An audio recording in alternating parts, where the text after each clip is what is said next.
Welcome everyone to the Committee of the Whole meeting for Tuesday, October 23rd. Halton Squalum, Priest Electum at Classical Squamish, Owayamayo. Welcome to the traditional territory of the Squamish Nation. This is Council's last Committee of the Whole meeting, and I'm looking for a motion to adopt the agenda. Moved by Councillor Pryor, seconded by Councillor Race. All those in favor, opposed if any, motion carries. So we have two items on our agenda today, and both very deliberative conversations, and I want to welcome and congratulate our newly electeds, our council-elect, I guess, who will start this job on November 6th at 6 p.m., not that I'm counting. But I want to welcome them here. I think this is the first time we've actually had a committee meeting where current council and newly elected council actually sit down and have a bit of a conversation about what to expect, what to come, different perspectives, answer any random questions you might have, and just have generally a conversation about what your next 4 years is going to be like, and what we've done a bit in the last couple of years, as well as what are going to be certainly on your plate in the next couple of years. So with that, maybe I'll just start off by going around the table to current council. And actually, why don't we just quickly allow the newly electeds to introduce themselves? We'll start with Eric. Very good. Eric Anderson. Third time lucky. Eric, you'll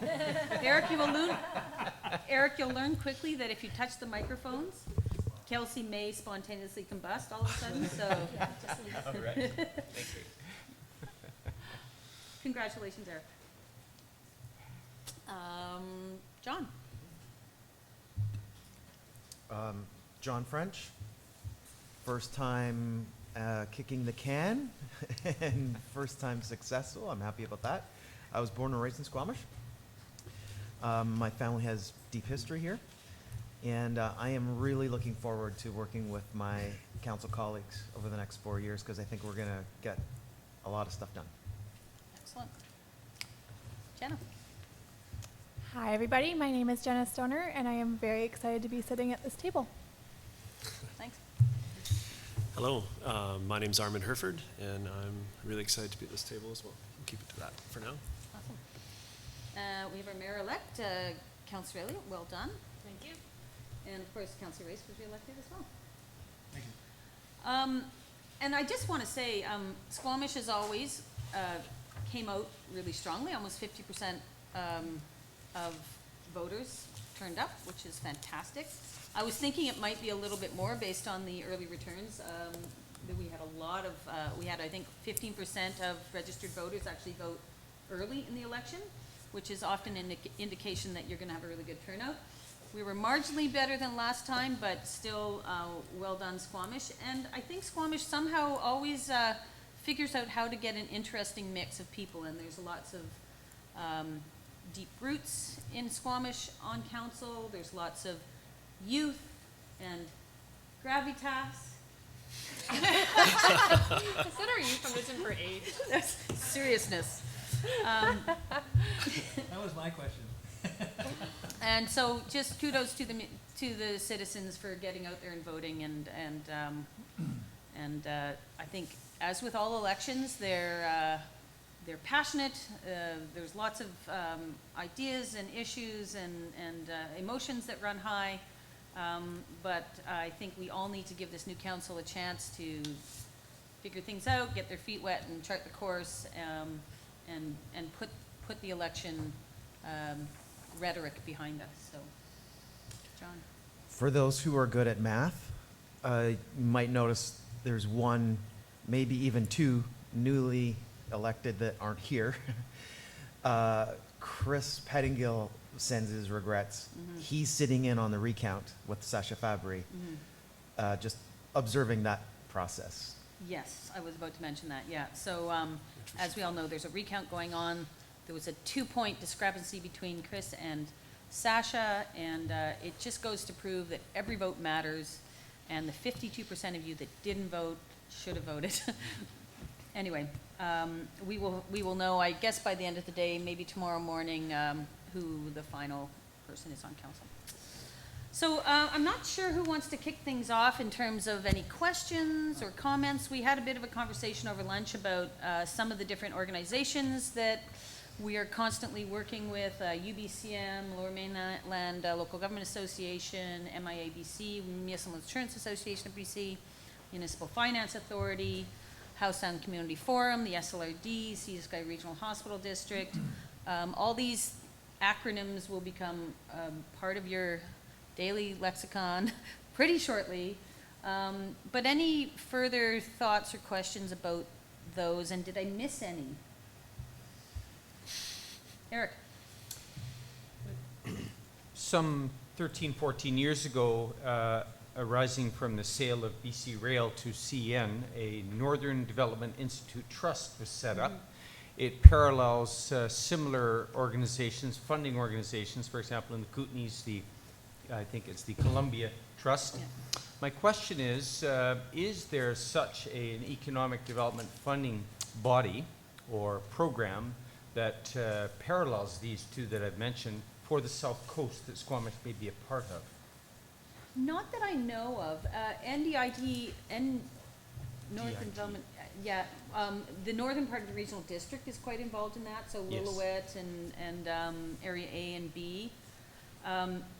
And then there isn't one per se. There's certainly the BCEDA, which is a fairly active provincial-wide economic development association that's quite a going concern, and they often they organize a bunch of different conferences. They often organize a ministers' dinner, so we've been to a number of them where they invite a number of different ministers, and they rotate from table, and deputy ministers, and they rotate from table to table, so you get to sit and chat with different ministers. So the EDABC does quite a bit of that on the South Coast, but they're really actually province-wide.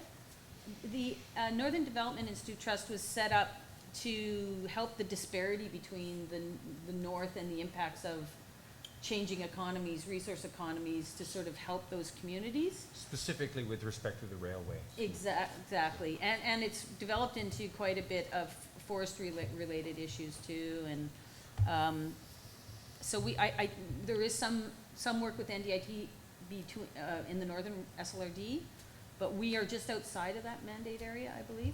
Yep. Susan?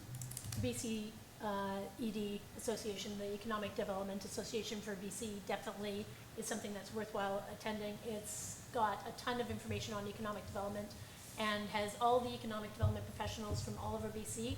So you get to see what other small communities are doing. It's actually a highly valuable thing to attend. So I've attended a few of them over the last 2 years as a counselor, and bringing back ideas from that. And you also get to work with Tourism BC and meet people from across British Columbia and bring economic development ideas. Just connecting with those professionals across BC, it's highly valuable. Yeah, that's EDABC. BCEDA. Oh, did I get that backwards? Yeah. That's okay. It's the same thing. Thanks. Any other, I'm looking to my existing council, have we forgotten any organizations? I'll go to Ted and Well, then I Doug. don't know about organizations, but I do have a few Well, things. Okay, well, you know. we're just trying to do the sort of the alphabet soup of all the different organizations. I'll come back to you Okay. on the other one. Doug? Yeah, this wasn't about organizations either, Oh. but there is an orientation process that councilors go through, and partly internal, and I was going to ask somebody about that, but also external. There's one that's held in Richmond each year. That's put on by, I think, UBCM. Well, it's through the LGLA, so the Okay. Local Government Leadership Academy, which was an adjunct of UBCM. It Yeah. used to be part of UBCM, and they splintered off into its, so they do newly elected councillor, electoral area directors conferences in January usually, which is really worthwhile going to for newly elected. Yeah, I was just going to say that. Plan on doing that. You only really have to do it the first year, otherwise it becomes a little redundant. But that was a couple of days in Richmond, and so it does take a little time budget. And I don't know if staff have the dates for that yet, or heard about the dates for that. It used to be in February, and then the whole process has been moved up a month. So this year I expect it will be in January. And they have a separate one for regional district directors, for example, and big city councilors, and then medium-sized councilors, and we fit in the middle one. Yeah, that's the LGLA. And they do have actually leadership certificates through LGLA as well. I sat on that board for a while, but we never had a meeting while I was on the board, so I never actually sat on the board, ironically. But, yeah, so that's a good one to remember. FCM, of course, is another one, the Federation of Canadian Municipalities. That's the lobby group, or the sort of the mothership organization for all municipalities across the country. They have an annual general meeting every year, usually anywhere across the country. It's not something typically all of council goes to, but it's certainly something worthwhile to go to during your term, to get a sense of issues across the country. FCM also puts on a sustainability conference now it's every 2 years, it used to be every 1 year, usually in Ottawa. FCM's head offices are in Ottawa. And the sustainability conference, I know Councillor Chappelle's been to it a couple times, it's actually I'm on usually, the board of directors. yeah, it's actually usually a pretty good, very focused on sustainability issues. The AGM is a very big picture resolutions, connecting with federal ministries, type of meeting. And I'm not sure where this next one, the FCM AGM is usually the very beginning, end of May, beginning of June. The FCM Sustainability Conference is in February in Ottawa. I think the next one's in Halifax, or was the last one in Halifax? The last one was in Halifax. And UBCM is in September, and that's in Vancouver coming up. Yeah, it's usually UBCM is either Victoria, Whistler, or Vancouver. They used to have it, my first term, we had it in Penticton, but it's grown so big that there's really only 3 centers that can accommodate the size of the conference. Yeah, Eric? Do we assume then that the District of Squamish pays membership fees into the Federation of Canadian Municipalities? Yeah, we have membership in all those organizations I've mentioned, as well as probably other ones. Certainly, the CAOs are part of a management association. And so, and there's all sorts of associations that are more staff related, like there's the Liquid Waste Association and the Recreation Association, like there's tons and tons of different groups that keep everyone informed about best practices. And so at a staff level, there's probably a list of 20 or 30 entities that we're members of, and our staff are constant. You want to speak to that? Okay. Yeah, so in the budget process, council will deliberate on how much monies you want to put towards conferences. We set a general amount for the mayor and a general amount for councillors. Budget is up to every individual year and figuring out what your budget needs are. I think it's important, some are quite important to go to, particularly if you're focused on regional issues or provincial issues, but there's also other conferences that are outside of the general scope that might be quite of interest that are in the States, but just remembering that you have a limited budget. I think it was $4,400 a counselor this year, something like that. But generally, education and keeping up to date on best practices is a really important function of the role, and networking and making connections both with provincial ADMs and deputy ministers and staffers, and different agencies like BC Transit and BC Hydro, and it's those connections are really important, and that's really a big function of a lot of the conferences you go to, is to make sure you're creating those relationships with people and that ability to make those easy communications with a variety of different entities. So don't dismiss the value of these conferences, not just from an educational point of view, but from a connectivity point of view and learning from other people's point of view. Yeah, Ken. Yeah, so on the conferences, one thing that I always, when you get to go to the conferences, which, all you guys will, the one thing that I liked, especially after I was more experienced at going to them, was I would go to a conference and they have all these they have it broken down into 2 things in the morning, 2 things in the afternoon, or 1 thing in the afternoon. So you have all these choices to go to. But I always enjoyed going into them, and we'd have some provincial speaker up there talking about sewer or something like that, and telling us, well, you guys should all do this, and I'd be going, well, we did that. And I was totally impressed at where our council and staff got us in my 7 years. So it kind of, just going to them makes you realize what a good job we're doing in Squamish. And even though you might not hear that in the media, when you get in there and see all the other small towns of our size that aren't halfway along where we are. And so that was one of the big wins that I found going there. And then the networking, like Patty said, you do a lot of networking there, but you just meet other counselors from other communities and check notes, but totally worth going to. Yeah. Yeah, I think certainly you get new ideas and all that kind of thing, but it is validating to know that we actually are leading on a lot of things in the province, and you realize that local governments have very challenging, very confining, restrictive budgets and very challenging issues that they're dealing with. One thing you will definitely understand is that other orders of government have a great effect on your ability to direct monies and what you can and can't direct monies to, and how much monies get taken away from what you'd really like to do because all of a sudden there's 10 more regulations on liquid waste management that is forcing you to put another $300,000 into this, or different rules about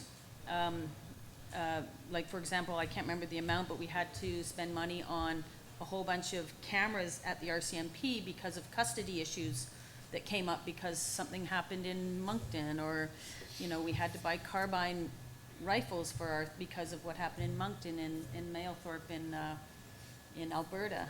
So you realize that all these things happen in other places that essentially get trickled down or downloaded onto local governments. And you have no choice but to spend that extra money to make sure the custody issues are dealt with at the RCMP building, or that new level of effluent management coming out of your wastewater treatment plant is up to provincial standards, or all the different standards with regard to landfill and diversion of waste. And you get mandated a whole bunch of regulation that costs you a lot of money, and that's a good thing because you're doing things better, but they take a lot of your resources and your staff resources too, not just your money resources. Any other comments or questions, what we talked about so far? Well, we do, there is a forestry committee there too. And we were talking about committees that is in Squamish, so, I was sitting on it, but I haven't been to a meeting in 6 or 8 months. We were just talking about committees. I don't know what you're talking about, Ted. So can you Well, clarify? the forestry group that meets, there's a group of forestry people that meet in Squamish, Okay, and I was going to those. I said, I haven't been to the last 6 or 8 months, I haven't been to one. When we were just talking about committees, I thought Okay. we missed that one. I'm thinking more provincial organizations stuff. I can't think of anything we've missed. Well, a couple of things that, I guess we finished talking about the SRD, but I do want the new councillors to know how strongly I feel about that position being mixed up a little bit. And I know we had the mayor and Councillor Race on there for 4 years, but I even questioned having the mayor on there, just maybe 2 councillors for a while. But I really do think that should be mixed up, because that's council getting to know your neighbors. And there's lots of discussions that go on there that Squamish has influence in. And just, anyway, I just think it's right that everyone has a kick at that can. So let's talk about the SLRD for a minute. Yeah, the SLRD committee, I really feel strongly that we were led a lot by Whistler. And even in transportation issues, we didn't act strongly to actually represent. You have to remember that you're representing your constituents, and as individual councillors as well, representing the constituents that got you elected. And a lot of what we did was, even through motions that you put forward at council, and being told not to put motions forward, it's your right as a councillor. If you feel strongly about something, even to put a motion forward to have it discussed, or get staff clarification, or bring the information forward for your community and for council to actually ruminate on. And motions are how I did most things, even though it was not the preference of the mayor to do motions of the fly. I swear that the majority of things, even transportation planning or climate change initiatives or anything that I got done over my 7 years, was done by putting a motion forward and having it, most of the time it got sent to committee for discussion, but was fairly robust discussions, and we had some really great, whether it failed or passed in the end, it was started by speaking with your community, as well as your fellow councillors if you have the opportunity, but your job is to represent your community as an individual at council. And even on the SLRD, you're going to be working, Whistler is a very strong voice, and make sure that it represents your constituents, the decisions that are made, and not saying things like, it's the mayor's purvey in Whistler, or they just have to sort a few things out. Be strong about your convictions, about what your community needs for transportation, for healthcare, and then bring those things forward.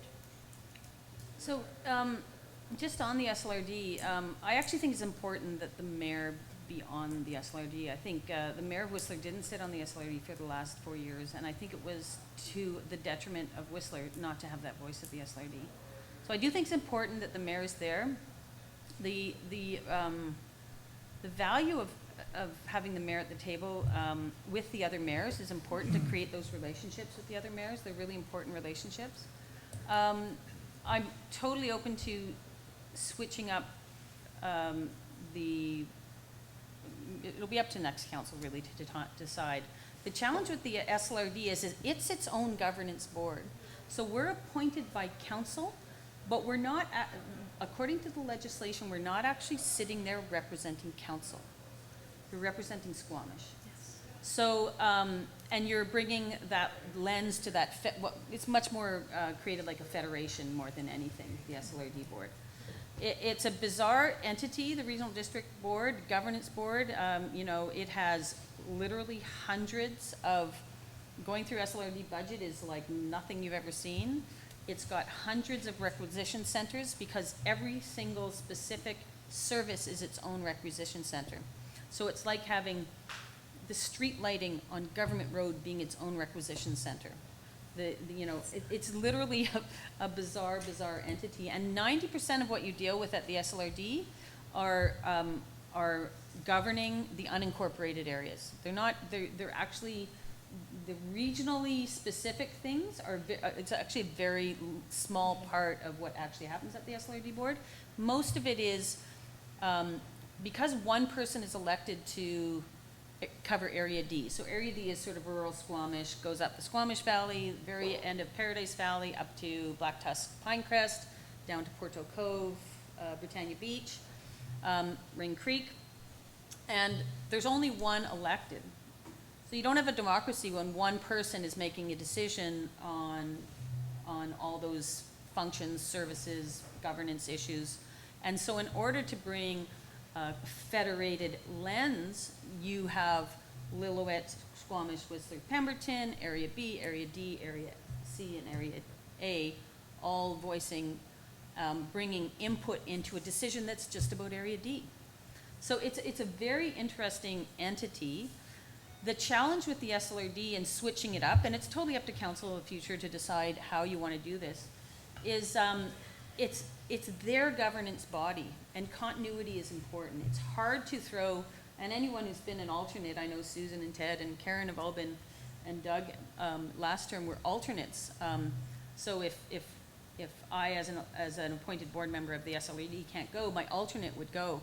An alternate to go and sit on the SLRD board for one meeting with no continuity of issues or even understanding of budget process, it takes a while, just like on council, it takes a while to get that. So, there's there's positives about switching it up more regularly, and there's negatives about switching it up more regularly. I think it really depends on the big issues of the day that it may be in front of the SLRD board or not.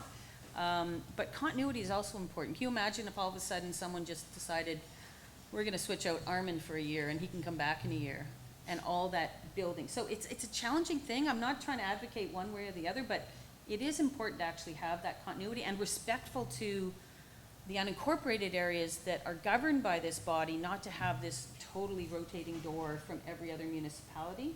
So generally speaking, and it's not mandated, as Ted said, you generally try to keep some continuity on the SLRD board, because it's quite disruptive to actually switch it up a lot.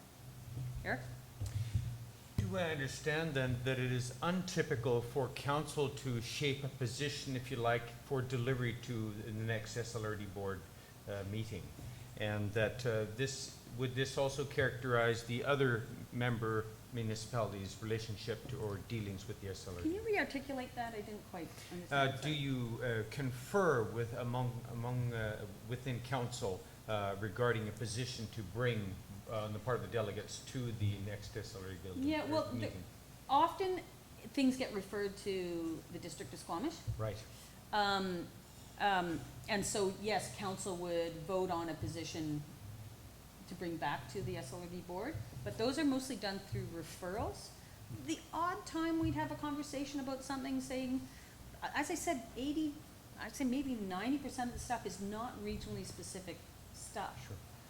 The only time we really get into regionally specific stuff are with regard to the RGS, which they're going through the updating right now.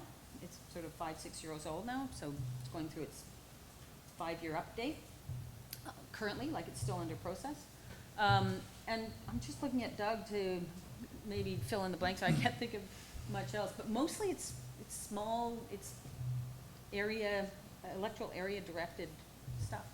Yeah, yeah, I served as an alternate my first 2 terms on council, and so I went through this process of, in my first term I was an alternate for Mayor Gardner, who, through other demands on his time, started to miss a lot of meetings, so I actually attended quite a few meetings in my first term, maybe almost half of them. Second term I was the alternate for Mayor Kirkham, who made practically every meeting, and so I think I maybe went to 3 in the term. And then this last term I was a full-time representative of Squamish. Squamish has 2 seats on the board. It's done by population. You get 1 for every 10,000 people or part thereof. So if we had 20,001 in the last census, we would have a 3rd person. The sky's the limit. Some of these boards in the province are up to 20, 30 people. Whistler had 1, and as a result of the last census, their population came in, it went from 9,000 to 11,000, so they got a 2nd person who started a year ago. It's an odd governance model, and I've always struggled a little bit to get my head around it. The very first meeting I went to as an alternate, an orientation, I heard somebody from Lillooet talk about joining another regional district, and Area C wanted to become part of Pemberton, and I sort of, I remember in the drive back thinking, well, we might as well just disband this whole thing, expand our boundaries and get rid of it. And actually that's what happened up in the Fort Nelson Peace River area, and I thought that was just an admirable model, where there's really just 1 seat of government, and it governs the town site as well as the surrounding area, quite a large surrounding area, that whole corner of the province. And maybe that's a better governance model, but so far the province hasn't moved that way anywhere else. In the orientation, and my experience with the SLRD was initially confrontational, because when I was elected to my first term, the issue was the regional growth strategy, and Squamish had an issue with it over local autonomy. And so I found myself, my introduction to the Squamish Regional District was banging heads with it. And we were fighting them on that issue, and we ultimately got through that issue and got what we wanted on it. And I must admit, I kind of carried that through the next 2 terms. But it was last term at the orientation, it was a very good orientation. And for me, it kind of showed me that you really, if you're going to sit on that board, you really have to think regionally. And it's sometimes a hard thing to get your head around, but you're not taking orders from the Squamish Council, for example. You are appointed by the Squamish Council, and then you are making your own decisions. And of course you think about Squamish and the people you have been elected by, but you really do have to consider the entire region in making any of the decisions. And And sometimes you're thinking about a rezoning on a piece of land outside of Lillooet, for example, or something up in Braylorn, or economic development in Braylorn, or moving resources from the south to the north, because the south right now is economically very strong and the north is economically very weak, and so you have to apply more resources to that. And you have to kind of get your head around those types of decisions. It's a different animal.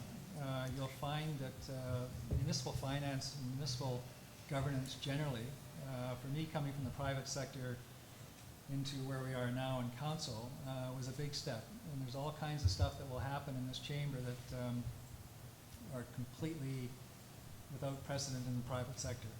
And it takes a while to get your head around it, really, a couple of years. The regional district is another animal. As the mayor suggests, the financing is quite different. And it takes a little while to get your head around that. And the issues that we face, transit is one that the region is now starting to weigh in on. The other is waste management, which is a regional initiative. There is a little bit of regional planning.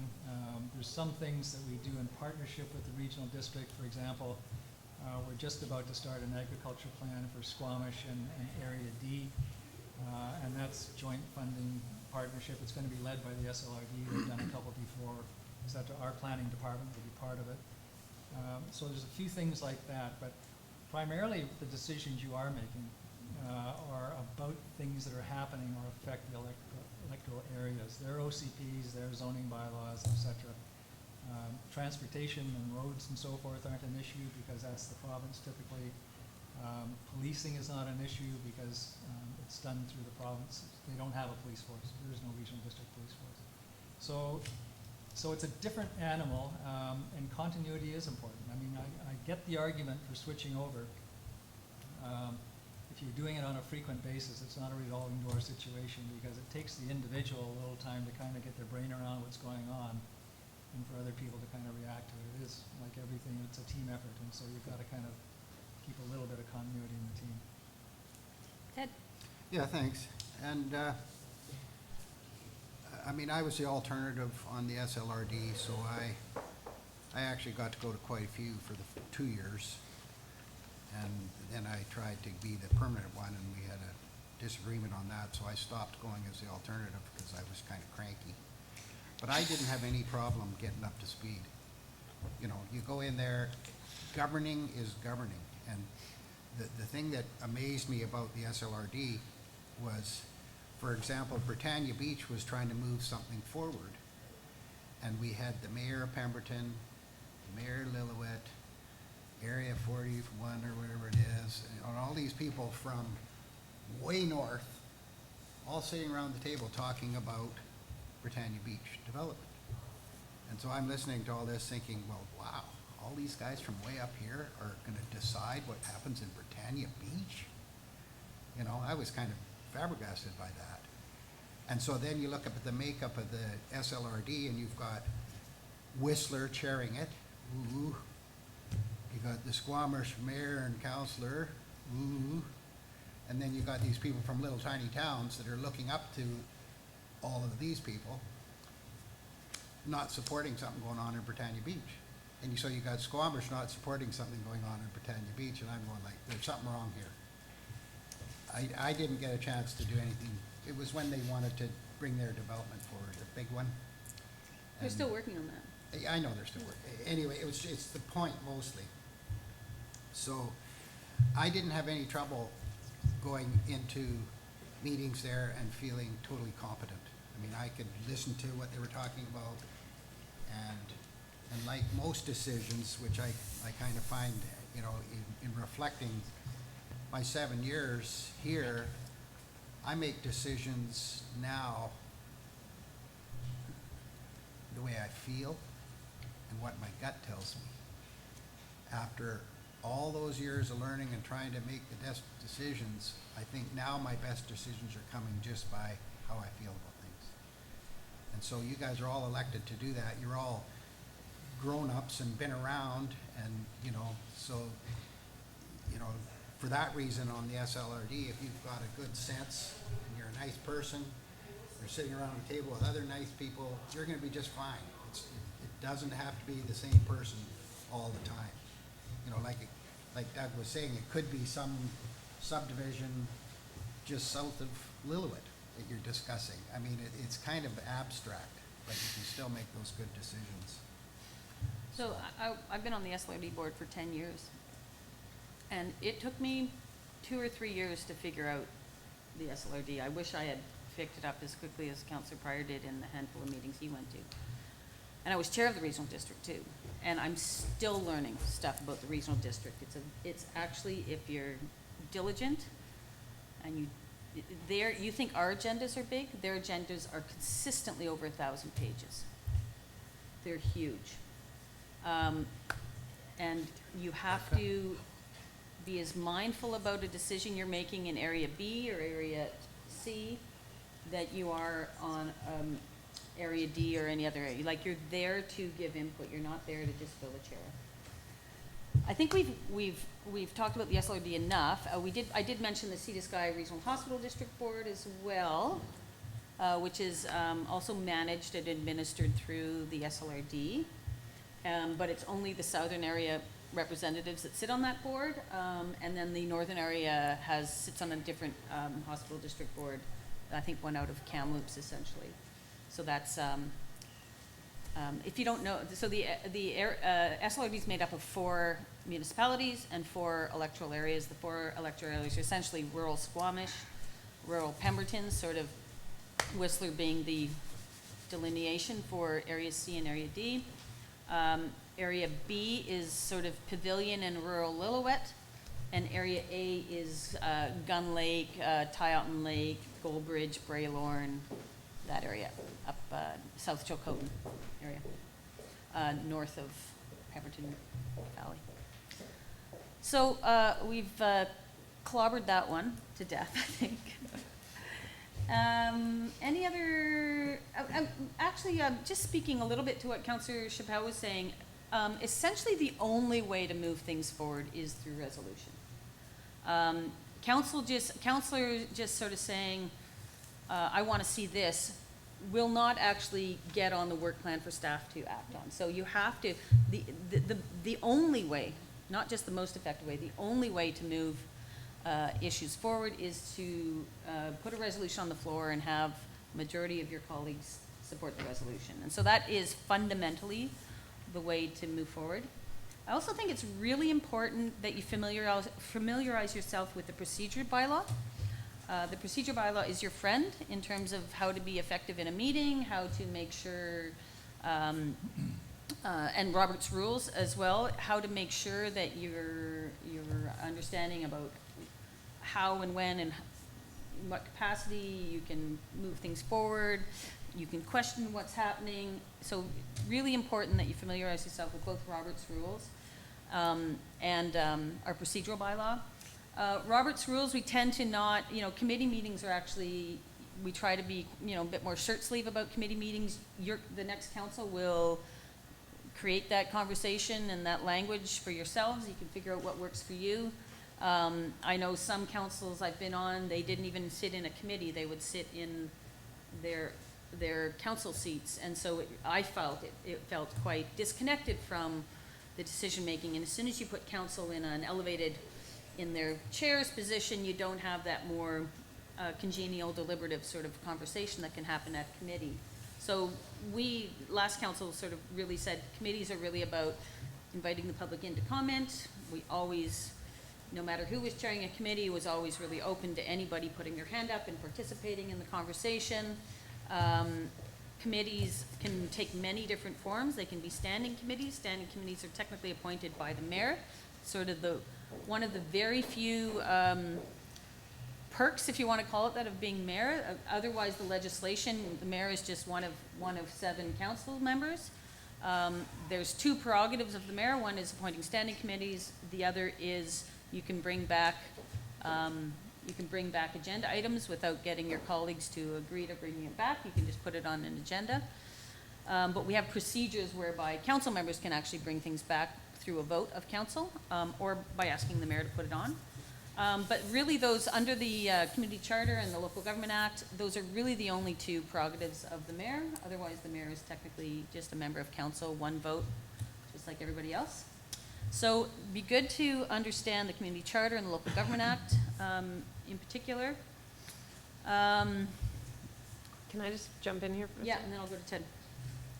And just so new counselors know, I'm building out the orientation plan with staff, and we will cover things like meetings 101, and we will be talking about our procedural bylaw. And so it's not all up to you to know this. We'll actually help inform you, and we'll have conversations about it. And we actually amended our procedural bylaw within the first 6 months or so, just to make sure it was reflecting some of the ethos that our council was trying to do, including electronic, I think Councillor Kent's gonna phone in at 3 o'clock for the special business meeting. So the next council can tweak that document to meet their goals and needs as well. Yeah, on the procedures and that, that's something that I neglected to pay too much attention to in the beginning. And probably for my first 3 years, I think for the 7 years, I've been getting in trouble for doing things the wrong way. But, I mean, most of the time, if I needed something on the agenda, Patty would put it on the agenda for me. But there's always, every council meeting, the mayor or whoever's chairing the meeting asks for notices of motion, and so that's another opportunity that you have if you want to bring something forward.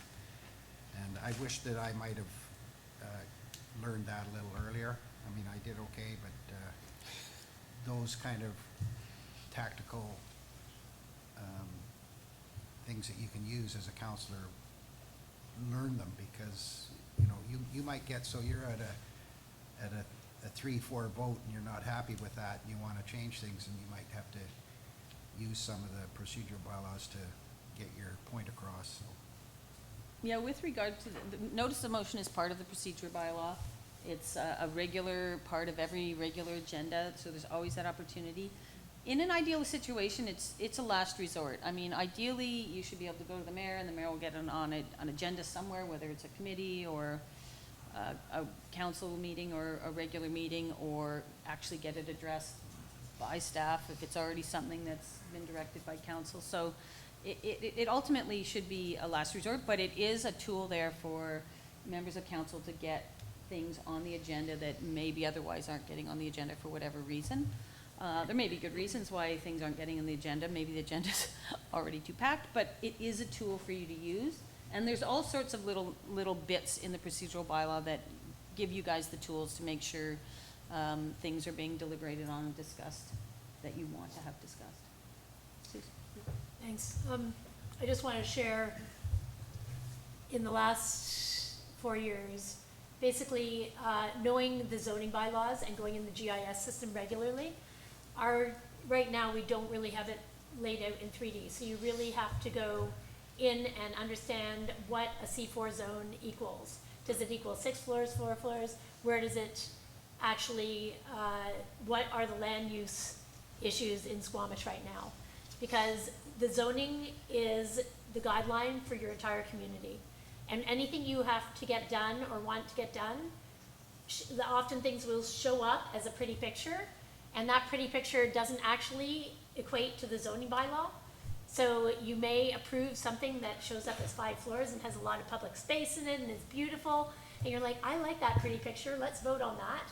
And then when you actually look at the zoning bylaws, or when it shows up on your block, it shows up as a 6-story monolith, because that's what the zoning allows. So ensuring that what you're voting on and the development applications that come to Squamish will always be beautiful pictures, and development applications are often imaginary very things. Yeah, exactly, very pretty. But I think that my biggest mistake was not thinking about public interfaces, not thinking about the goals that you want to achieve through a development and through land use. And we've lost a crap load of economic development land.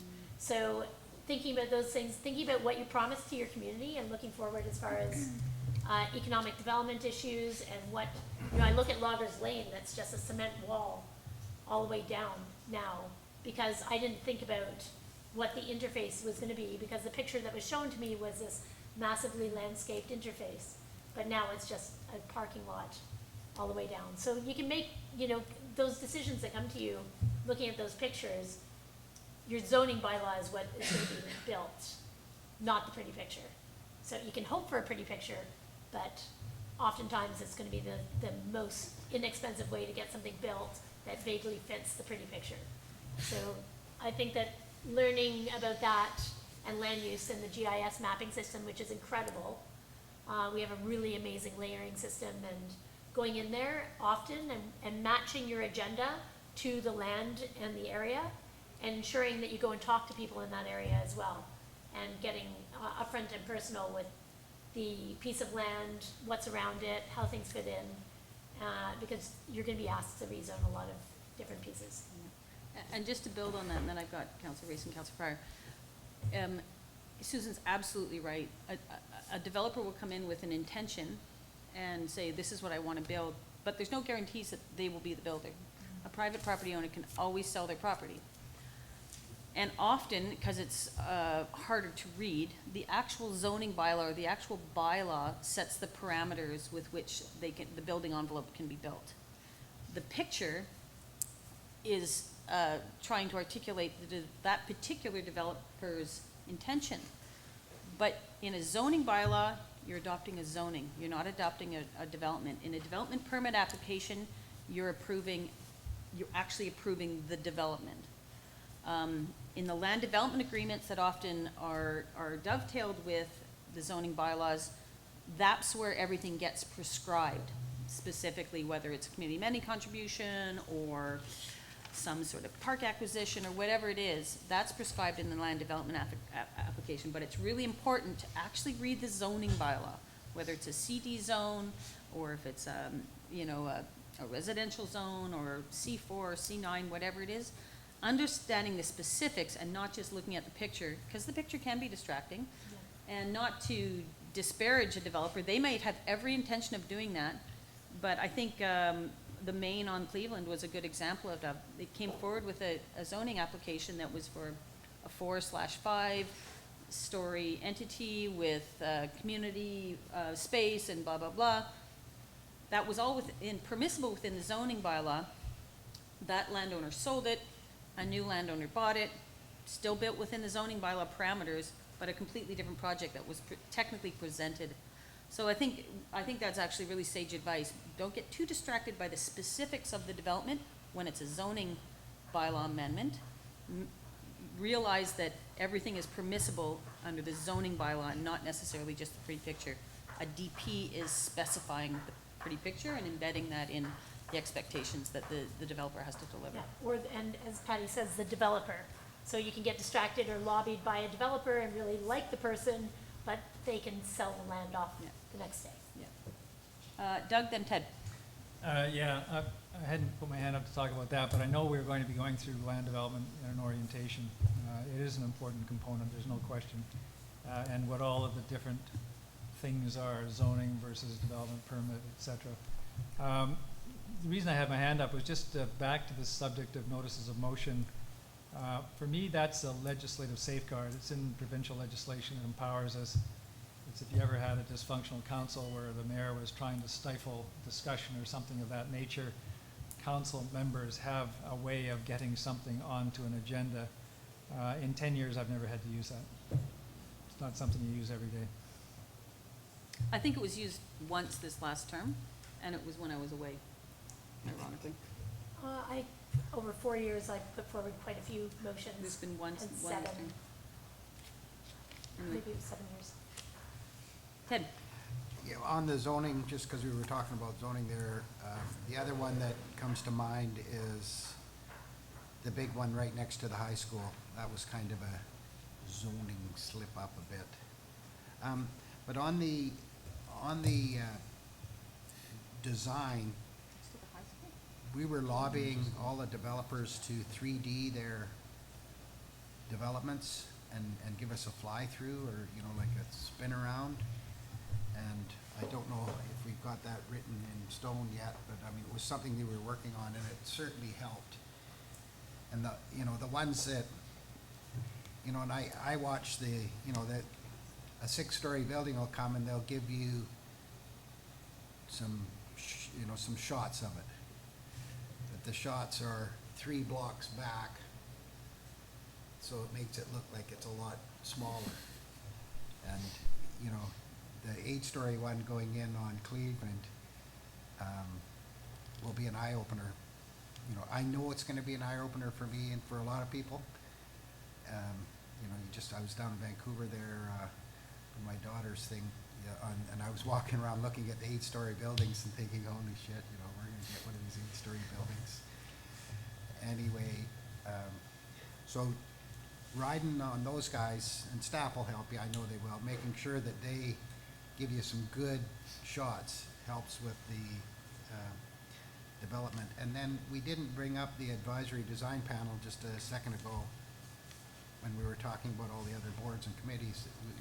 There is an advisory design panel that the district has for all these developments, and I was the counselor sitting on that, and that was, I always really enjoyed that.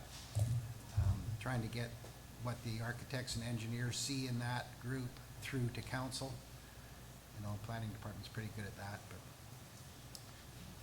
Yeah, I think the Cleveland example is gonna be an interesting one, because you have the main on one side, which is essentially most of the block, 6 stories high. The Solterra one on the far side is 8 stories at one portion, but it's 4 stories over here and 3 stories over here, 5 stories over here and 6 stories here. So I think the FAR or FSR is probably a little bit less than the main, although there's a portion of it that's higher. So it'll be interesting to see those two develop, and to see the vernacular that's established between those two different systems. One was trying to take in more of an average FAR approach, floor area ratio approach, versus one that is, here's your setbacks, and here's your height limit, and building out to an envelope. So 2 different approaches, ultimately probably about the same FSR, floor space ratio, or FAR, floor area ratio, I can't remember, I always forget which one we use. But it's a ratio of stories as opposed to a height limit, setback limit. So it's a different approach to how you create a different articulation of the building, essentially. I always think the approach where you have heights and setbacks, you end up with just linked sausages. Everything's gonna be 4 stories or 6 stories, and you just get the same thing all linked. I call them linked sausages. You get to the street end, and you have the link, and then you have your next sausage. And whereas with you having more of a ratio approach, I think this is gonna be part of planning departments at UBC and stuff, the linked sausages analogy. I'm waiting for it. But when you have a more of an average ratio approach, you might get some more differentiation in the architecture, in the heights. At one point in the Solterra one, it goes down to actually, I think it's just 1 story, because it's just on top of it's 0 stories. So you have like actual public space at the ground level, but you have an 8-story building, but then you have a 4-story, all 100% commercial at the north end. So you actually get some variation and interest in the architectural design as well. I guess I'm curious, after 6 weeks of campaigning and seeing all the questions that came forward as when you were candidates, whether it was about dog parks or parking or building heights or communications, if new council has some questions about where we're at on some of those issues, or questions you were saying there during the campaign going, I wonder if council's thought about this or done anything about this, and if there's anything we can share today. Yeah, John? You don't have to push that button, I don't think. I think they're all on. Mine has an on-off. Oh, wow. Mine's different from yours. Okay. Cool. I don't have any questions, and I do have to leave at 1:30 for a work commitment. So I'll hang out for a few more minutes, and I look forward to what the other councilors have to say. Awesome. Yeah, any other questions about some of this? I'm going to go to new councilors for the moment. Yeah, Armin. I think I ran into a lot of questions that I think would be addressed through more specific area planning, and I was wondering about the challenges of that, particularly traffic calming. I don't know, like as we go forward, we're trying to, with everyone commuting, it's really hard to be carless in Squamish currently, and I understand we're adding density, and there's everything from parking to traffic calming to, it seems to be just reoccurring. And I'm curious about the, going further with the specific area planning, neighborhood plans, and how that's been done so far and how time consuming that's been for each one that's been accomplished, because I know that there's not many covering the town, but it looks like, I'm curious how much time is set aside to accomplish each zone that's been done already. Maybe as a starting point for understanding that better. A really interesting question. I don't know if Gary wants to find a mic and maybe chime in here. We did 2 micro plans this year. Very rudimentary and sort of basic plans to sort of get some ideas in there in place before significant growth happens in those areas. So we did one for the Wilson Crescent area, and we did one for the Loggers Lane sort of area near Brennan Park and Logger Sports. Really quite rudimentary, and I think as they evolve, they need to be more comprehensive about really looking at traffic issues. They've been mostly sort of use issues in terms of what type of housing or residence you might have there, what mix of neighborhood commercial you might have in those areas, what sort of continuity do you want to create in terms of pedestrian and cycling links. Certainly we've got a whole bunch of policy that layers on there, so active transportation plan.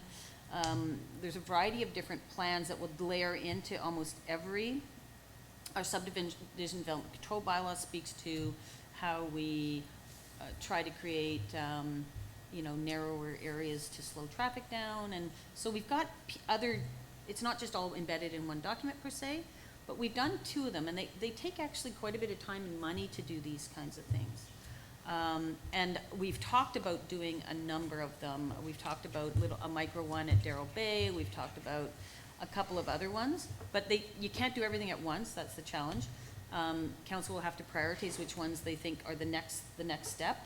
Often we've been directed by the interest of the landowners out there to do which ones we do first, because so one that we did do was the mud zones up in the north end of the business park as well.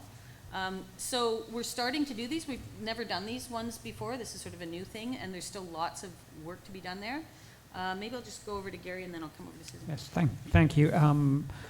You're correct. We did sort of a micro one for Wilson Crescent. That's done. That policy work we can provide to you.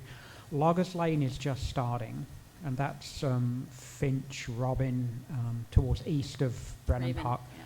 That will be starting, driven because, as the mayor said, sometimes we have what we call legacy zoning, that it's been there for a while, but it's not what we want anymore, driven by the fact that we were looking at sort of a large single-family, large lot subdivision consuming most of that area.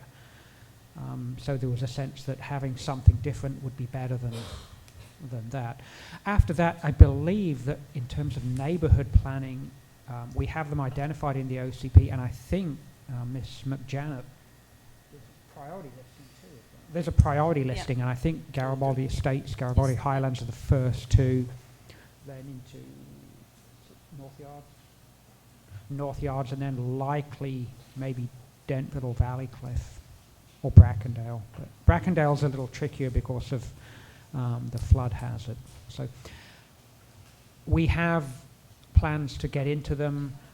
As the mayor said, once you get into neighborhood-wide plans, they get very heavy on public engagement, they're very heavy on content, they're very heavy on infrastructure planning, on transit planning, and traffic planning. So Wilson Crescent, relatively straightforward. Loggers East, relatively straightforward. Garibaldi Estates will not be straightforward. It will take a long time. Yeah. Armin, do you want to follow up on that quickly, and then I'll go to Susan, or is that helpful? Well, no, that was great. I mean, it is such there's so many issues with each neighborhood. It strikes me that it could take us a decade to get through all of them, and then we have to start back at the beginning again. But it would. Welcome to council. Yeah, but if we could start, but if we could, just stay ahead of it and have it community driven. Hopefully, we can stay ahead of those developer sort of putting the impetus on it to being like, well, we need to address this first and try to get out ahead of that, but I don't know how. Yeah. I'm sure bagging some easy ones is a good way to get into the routine of how to do it. Air quotes on the easy, and then Yeah. go forward faster. Hopefully. Thanks. So I'll say this because I'm leaving. Use of technology, we have amazing assets in our district and the staff to utilize technology. And we've done a massive engagement with our OCP.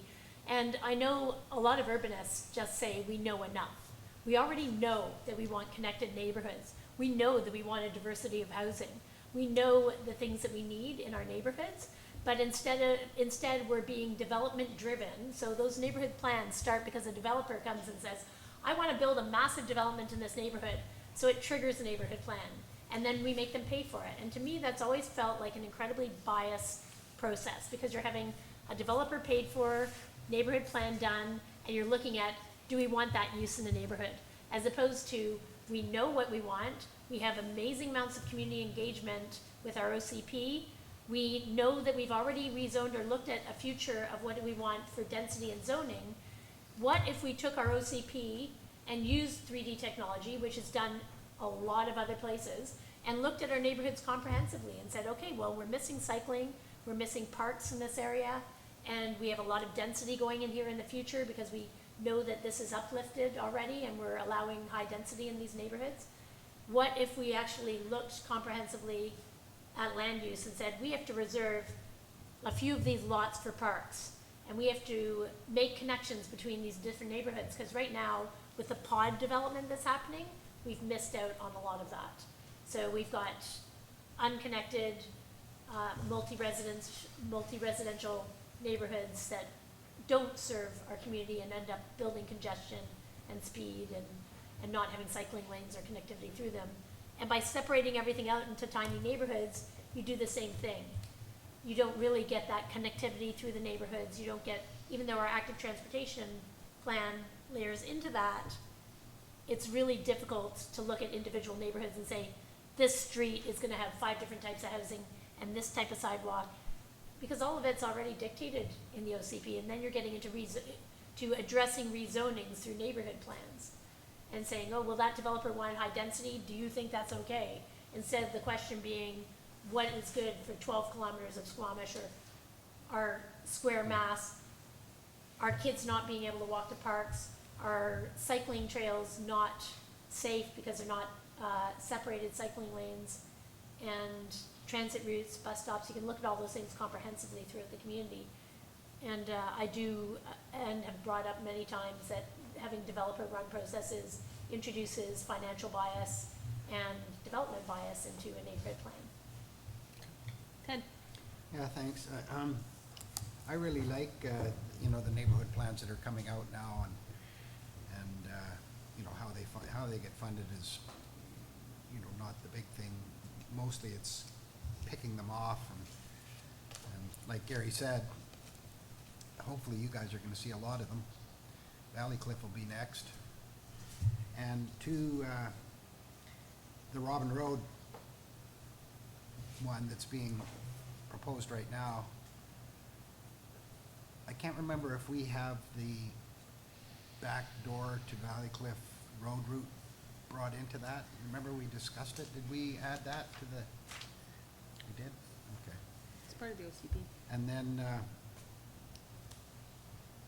then the mud zone was one that we all worked on, and we came up with a little bit of a hiccup there that's, I don't know if it can be addressed, but to do with the flood flow elevation. But talking about changing minds, Armin, to you, we did that hardwired for adventure, and I don't know, were you on that, Eric?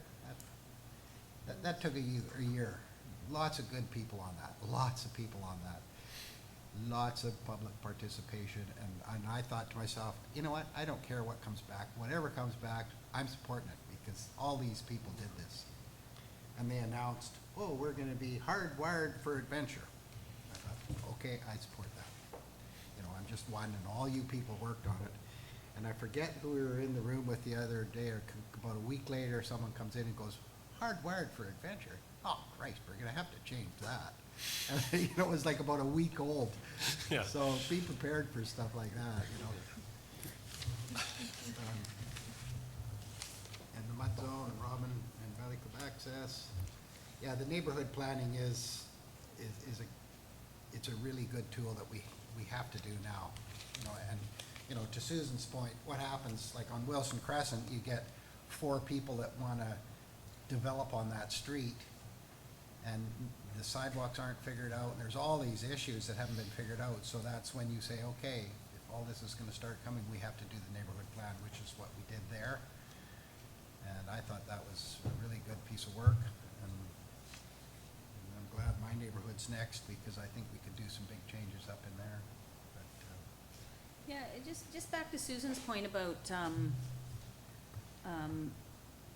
right now, what's helped fund these micro neighborhood plans has been the developers who want to do it. And it is a challenge because these things cost some money, they take some time. There's, as Gary said, a lot of public engagement on the ground, and that's time and money that needs to happen. So that's always a big challenge for council to say, do we move forward with this? How do, if developers are theoretically funding this process, how do we ensure the integrity of the process? That's a difficult thing to do, for sure. How do we make sure that fundamentally it's the people who live in that neighborhood or who are providing the input needed to strategize on this? How deep do you dive into that neighborhood plan is another one. We've got a whole bunch of policies that help to figure out the built environment within those things. So, you know, one of the things that this council was faced with when we inherited this job 4 years ago was we didn't have a lot of background policy work that framed those conversations or set up that parameter, and then we were just slammed with development. And we were behind on, we hadn't adopted downtown neighborhood plan, there was a whole bunch of stuff that hadn't gotten to a point that it was helping us deal with the situation of being slammed with development applications. And so we did a ton of policy work. So hopefully you guys don't have that problem. There's still lots to be done, for sure. But a lot of those systems and, you know, we just reapproved the subdivision development control bylaw. That's your drainage systems, your walks, your bike lanes, your how wide your roads are, what your road looks like in a small neighborhood versus a big, you know, a more arterial connection. And it's, all of these policies are in an iterative state all the time. As soon as you approve a policy, there's gonna be pieces that you wish, you know, best practices keep moving forward. So there's gonna be pieces that are obsolete even the day you approve something that you're gonna want to reapprove in 6 months. So, for example, with our zoning bylaw, I'm looking to Gary, how many cannabis, omnibus, long bus, short bus, like 7 or 8 different amendments to our zoning bylaw in the last 4 years? Yes, thank you. Yeah, we were counting, Jonas and I were counting buses this morning, and we think there were 5 major sort of omnibus amendments to the zoning bylaw, countless other site-specific amendments. So, but part of the major policy work for the planning department next year is going over the rest of it, which is still a major piece of work. Yeah, I remember, I think it was my second term, my first term, we talked about redoing the zoning bylaw, which hadn't been done for, I don't know, 8, 9 years before then.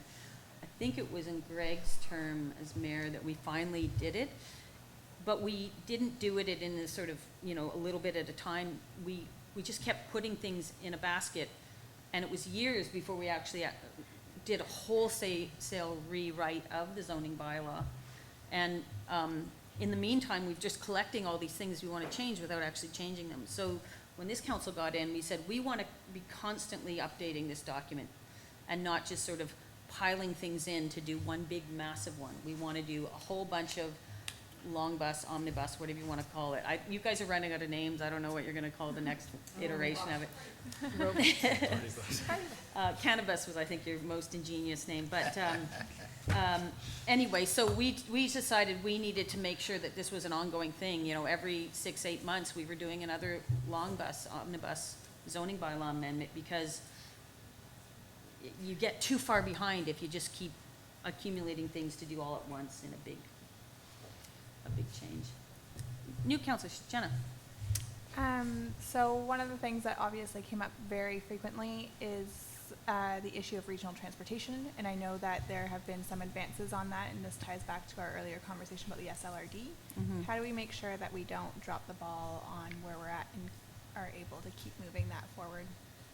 That's a challenging one, because it's Pemberton, Whistler, SLRD, Area C and D, Lilwat, Squamish, and District of Squamish.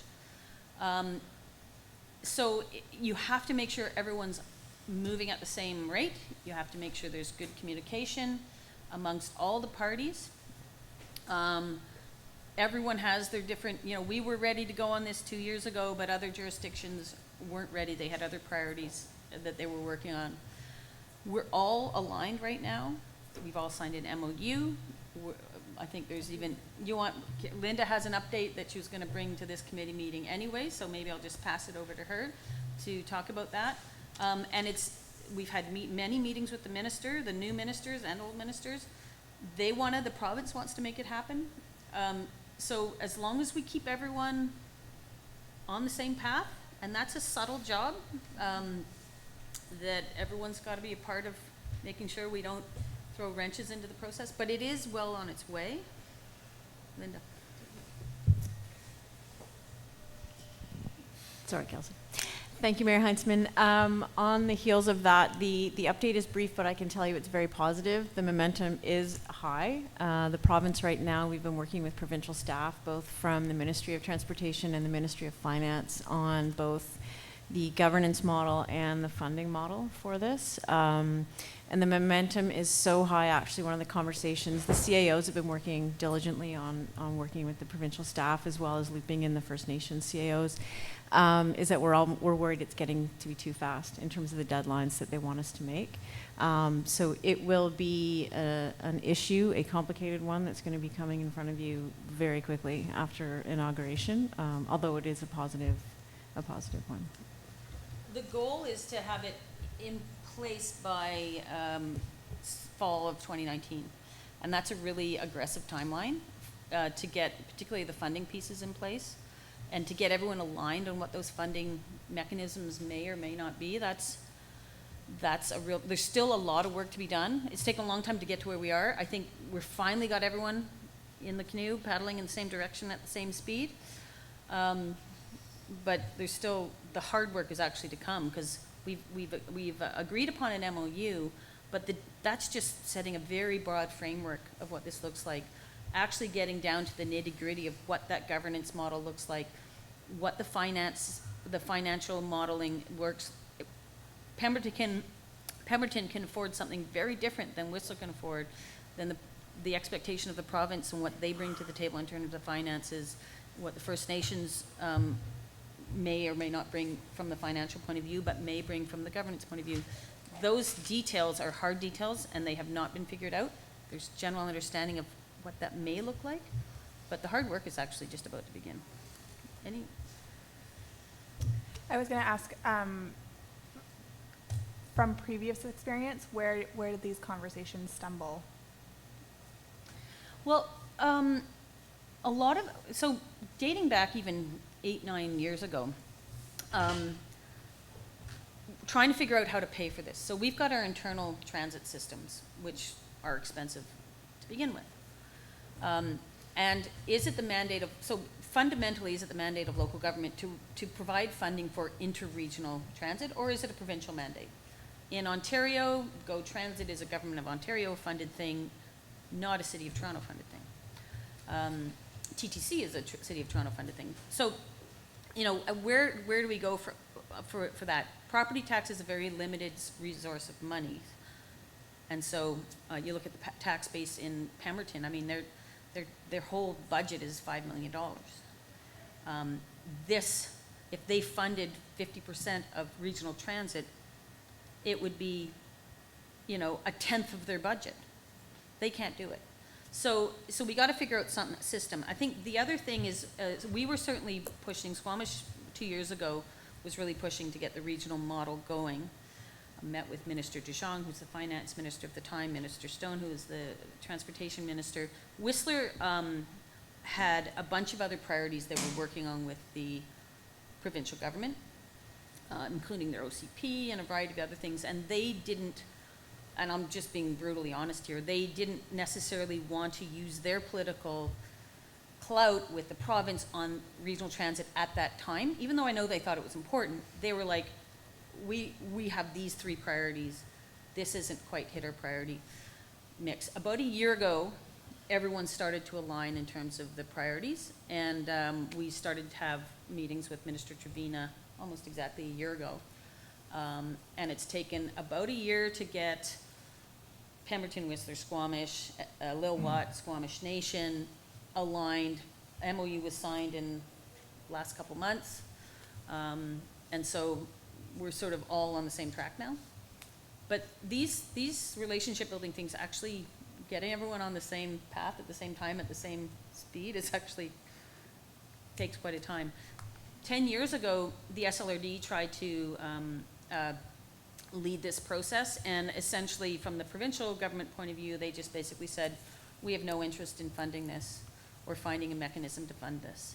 It's not on our priority list. This is 9-10 years ago. And so no matter what we did, we just got a closed door at the province. So if the province doesn't have an open door, this government seems to have a real imperative and an impetus to work on this. This is something, I think they're looking at the SLR, the sort of the Sea to Sky region as a model that they can sort of say, okay, here's a governance model, here's a funding model, how do we then replicate this in various other places? So they're kind of looking to Sea to Sky to sort of lead on this a little bit, outside of obviously the big Capital Regional District and the Vancouver. Yeah, Susan. Thanks. The last term, there was a transit committee that met regularly, and through that transit committee, both Quest and BC Transit came forward with a model for regional transit, saying that we needed regional transit. There has always been a challenge with having BC Transit enter into a TransLink territory. So it doesn't, deciding that you want it, funding it, and actually being able to implement it are 3 different things. So having BC Transit go into TransLink is not an affordable thing for our community. Currently, it's like a $6 million ask. So you're asking the province to fully fund something that's not really viable, building infrastructure within TransLink for BC Transit to land the bus, as well as competing against the private sector for BC Transit to go down the highway and stop at a bunch of communities. So instead of getting an hour commute, which people would, be getting in your car, you have to have a different model from getting out of your car than a 2-hour commute into downtown Vancouver. So there are other ways that you can do it. You can look at private models, like putting out an RFP for transit. I know that right now the connector is looking to go up to Whistler in the next few weeks. So there are other ways besides BC Transit, and you really need to be innovative with transit. It's going to have to be, looking at, just signing an MOU is great, looking at a funding model is great, looking for funding with the province. They're all amazing things that are essential to be done, and collaborating with those things with the MOU is a great thing. But when you look at the asking price, we can't, none of our communities, if you went to any of those communities and said this is the cost, if we didn't have other people paying for it, it wouldn't happen. We've been asking ministers for a really long time to fund models, and it just doesn't seem to move forward. So maybe it's time that you guys actually look at a different model, an innovative model, or an RFP for regional transit, where you can supplement a system that's already in existence, or ask a third-party vendor to come to the table. There's other ways to get it done, and since we are going to have mass transit to Whistler, and it's not going to be BC Transit, Whistler doesn't want to pay for their share of our bus. They cut the bus a while ago, but that's within BC Transit and something that's possible tomorrow. All you need is agreement between the mayors and bringing it to budget for a BC Transit system, but getting down south is a totally different thing. And then do you want to, have a localized economy? The same issues that Whistler had is now you're sending people to Vancouver on regional transit and having your taxpayers pay for that. So there's a lot of decision-making. It's not just about the MOU. There's a lot of decisions that can happen outside the MOU and being innovative with looking at transit solutions. Yeah, there is not one solution for transit for sure. Yeah. There are many and multiple things that, no matter what regional model gets put in, it will never meet the need or demand, and there will always be other things that need to supplement it for sure. Doug, did you have your hand up? No. No, it's Karen. One of the questions you asked, Jenna, was where do these regional conversations sometimes break down? And I think one thing is that there's usually a time pressure, but all of our partners across the region have different capacities. And so we don't all move at the same speed. And so that can become a challenge. And for instance, like the provincial government will start to have their deadlines now about budgets for February. But we may not have all the details of our transit system dialed by the time they need our budget number. And so then it forces partners potentially to maybe, do we just get funding something that's mostly baked but not all the way baked? So it puts different pressure on different governments and we all react differently. I think sometimes we get focused after we get from the MOU level to the details. And I think it's really important that we're always reminding the collective about why we signed MOUs in the first place, whether it's about transit or something else. There was a big picture goal, and as you get down into the details of the conversation and you start arguing over those, can't lose sight of why we're doing this in the first place. And I think that's really helpful, but I do think those are some of the things that start to pull the conversation apart. So I know we could probably keep yakking about this forever. I do want to move on to the next agenda item, but I'll go to Eric. Mayor Huntsman, that's fine.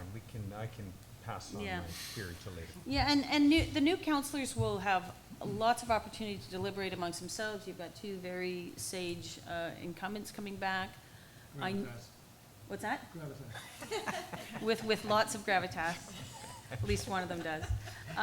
And all former councillors are always open to conversations and insights, and absolutely feel free to contact Ted, Susan, or I, or Peter, or Jason, or any other past councillor if you want to bounce something off. This is not the end of the conversation. We just wanted to give an opportunity to have sort of a more deliberative start to your next term. Yeah, Ted.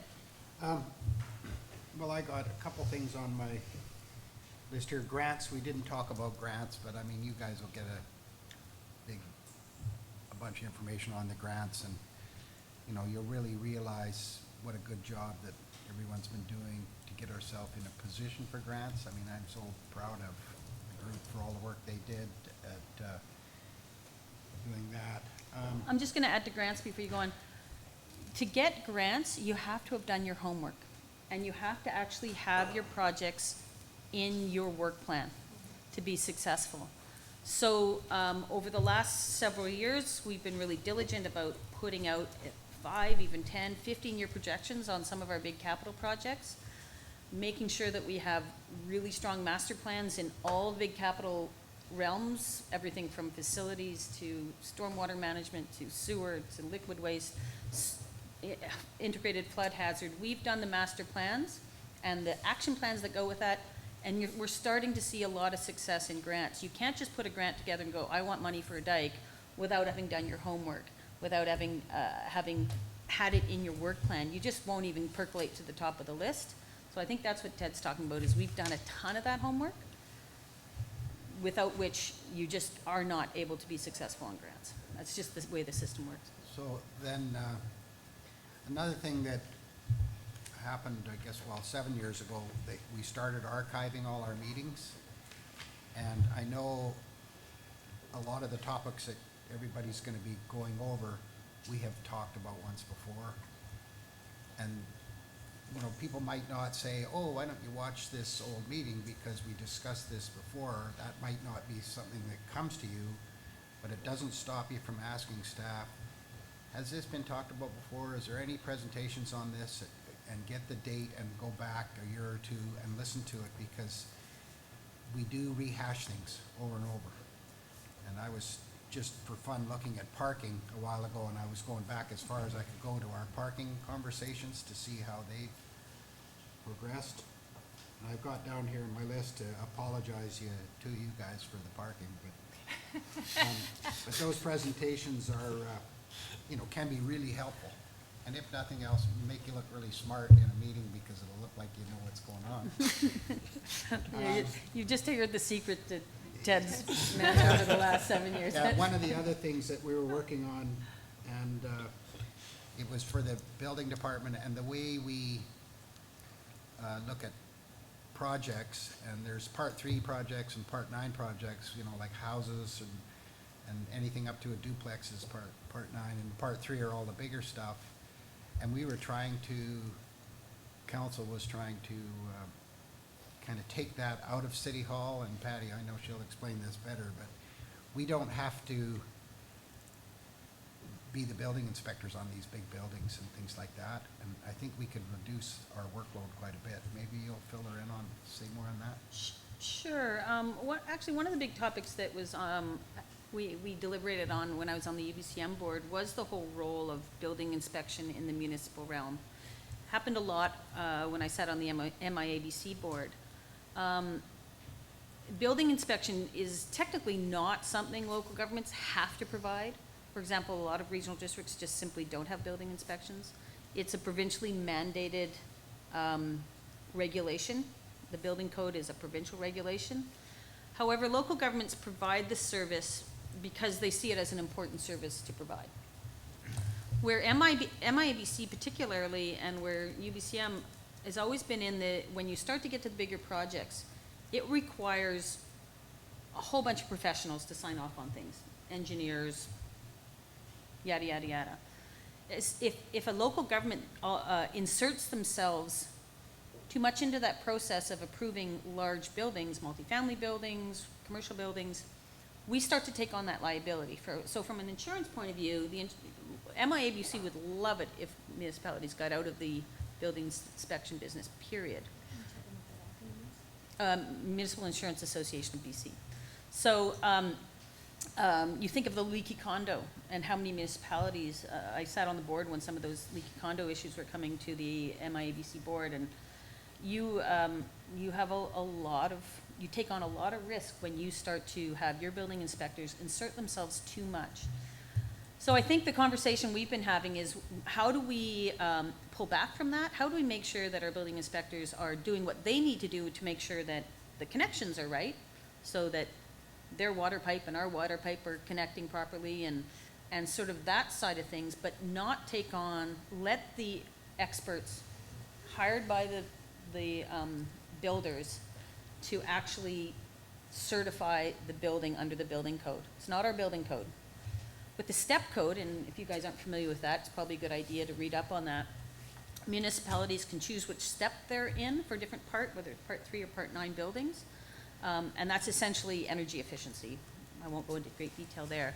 But from a local government point of view, do you want to focus your building inspection on the smaller projects, the single-family homes, maybe duplexes? But how do you create a system where you can step back out of the part 3 projects and not take on that liability? Because every time one of our staff go into a building and approve this or look at this or that, we take on some of that risk. So, I mean, I think there's a balance there. You don't want to pull out completely, because then people,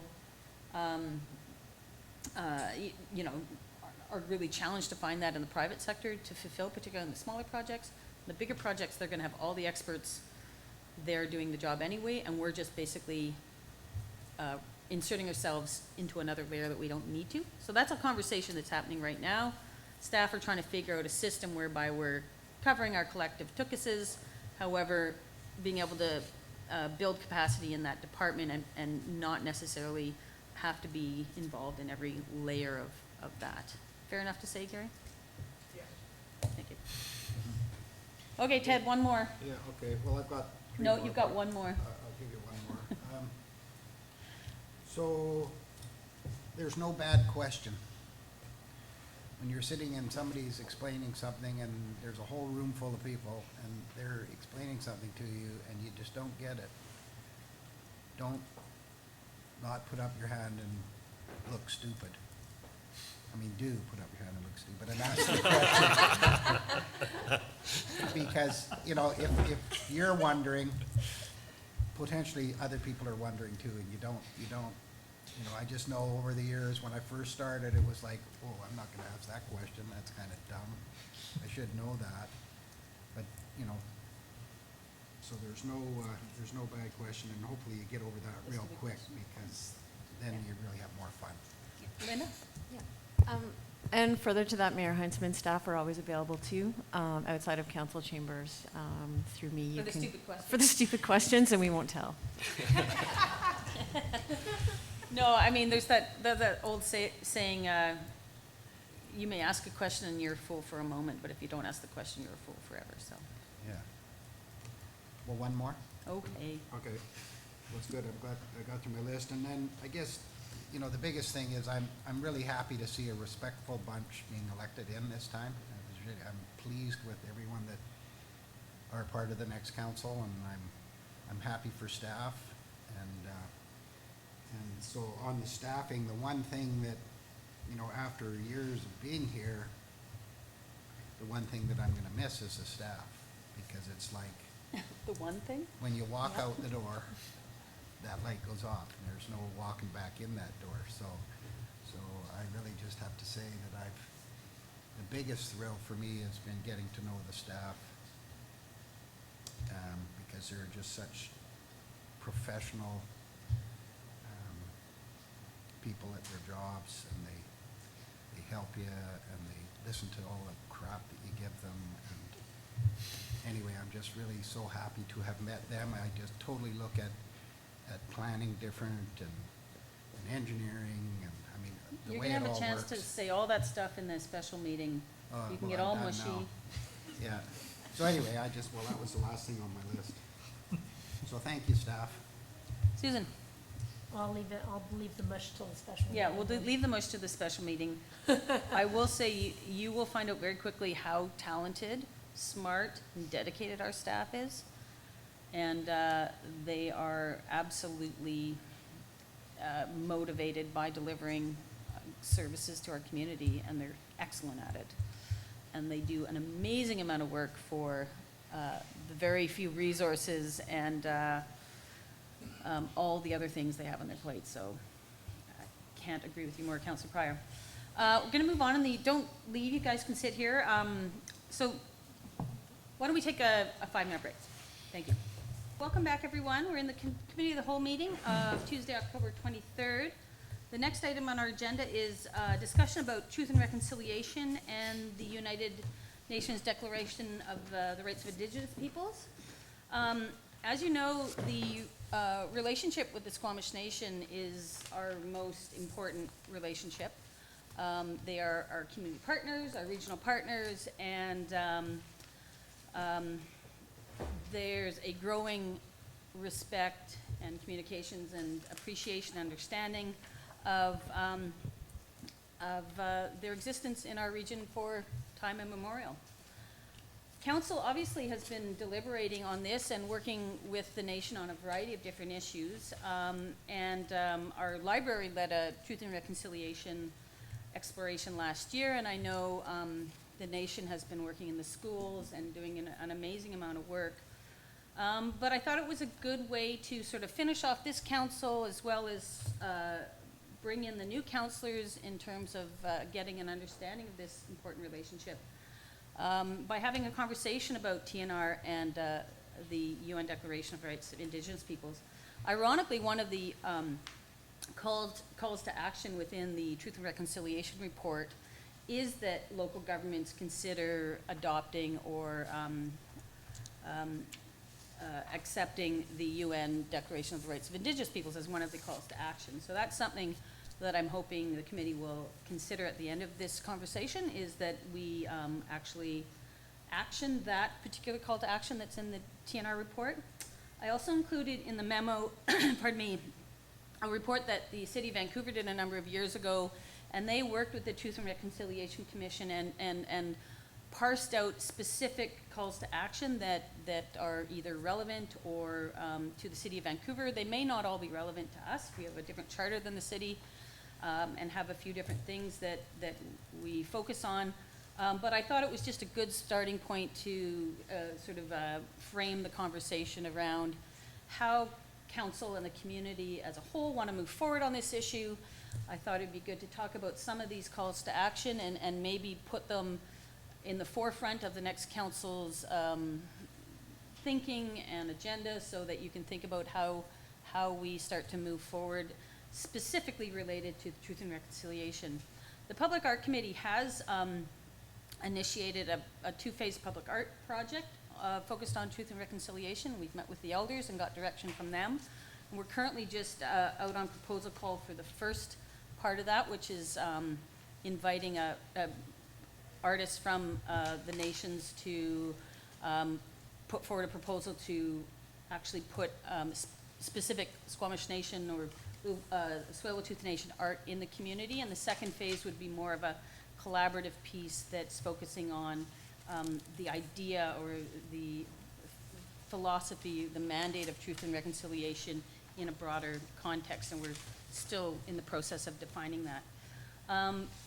So just sort of laying that groundwork, any initial thoughts about how the district moves forward with specifics within the TNR calls to action and or the United Nations Declaration of the Rights of Indigenous Peoples?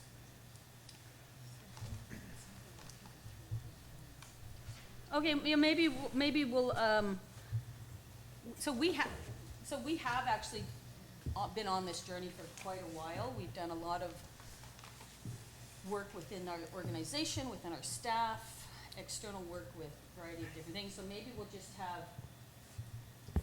just have Linda speak to some of those things, just to give you a reference or a framework for what we've done and where we'd like to go, and obviously where the next council would want to take things. Thank you, Mayor Heintzman. In terms of Truth and Reconciliation and cultural awareness for our staff and council, we brought in a woman named Kathy Camilleri, who runs workshops called Building Bridges, and it's an experiential workshop about the history of Indigenous peoples in Canada and then Truth and Reconciliation moving forward. Over the last 2 years, we've put through as many staff as possible, almost all, I'd like to say, as well as council. And we will be looking forward to getting her back for the new council and new staff as we go forward.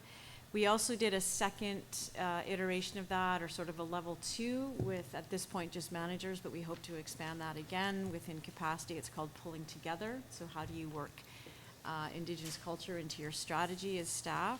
Certainly involving and consulting with the First Nations in terms of our OCP was huge. I won't do it justice right now, trying to explain all of the great work that staff did, but that was a large part of it.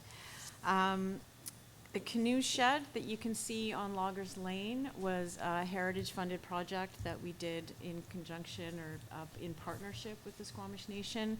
And then the blessing ceremony to open it again was really quite profound, actually, in terms of the experience working with the nation on that.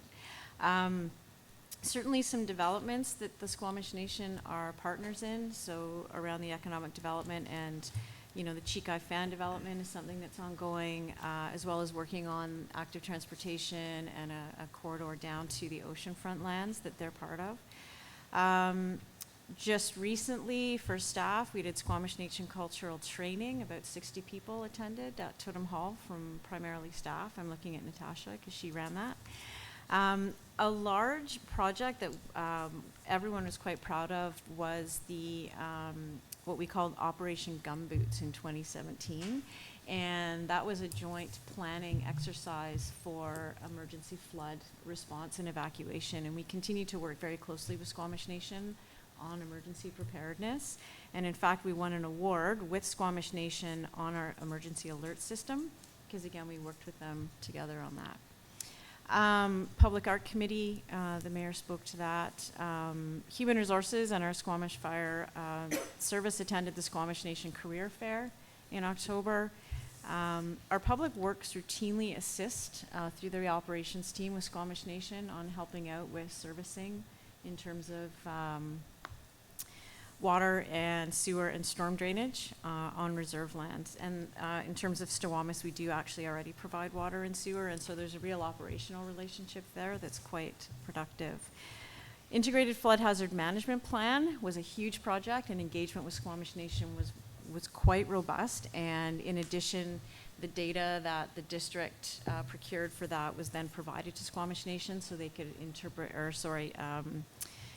that into their own evacuation plan for Squamish.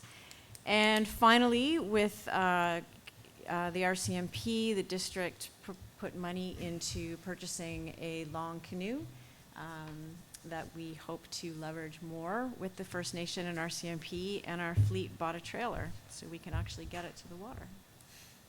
So just a few of the things that we're working on. Yeah, and maybe I'll just actually add a few things to that. At the beginning of this term, we added the acknowledgement of the territory at the beginning of all of our meetings. And certainly that goes beyond just our official committee and council meetings. That's something that we try to do, ensure that we're honoring every time we speak in public. We also added just recently a sign off on our emails. It's not obligatory, it's by choice. So many of our staff and council members have on the bottom an acknowledgement that we work in the traditional territory of the Squamish and Lil'wat Nations. So just on that, 99% of our district boundaries are 100% of our district boundaries are within the Squamish Nation territory. Our district boundaries through the sort of the far end touch on the Tsleil-Waututh Nation. So we do have a tiny bit of connection with the Tsleil-Waututh, and we do on occasion refer things to them, but 99% of our First Nations interactions are with the Squamish Nation. We have a monthly breakfast. The mayor and locally elected councillors and the CAO and the acting mayor meet monthly for breakfast with the nation. I think these are really important to do. Before, there's 3 locally elected Squamish Nation members, Deanna Lewis, Joyce Williams, and Josh Joseph. Deanna is one of their 2 spokespeople, Josh is one of their 2 co-chairs, and then Michelle George is sort of their local CAO up here. And so we meet monthly, and the breakfasts just are constantly talking about ongoing discussions and issues that are mutual interest, and how can we partner together on things and move things forward. We didn't have enough of them, and some of it is the challenge of just getting 2 councils together, but we had a couple council-to-council meetings.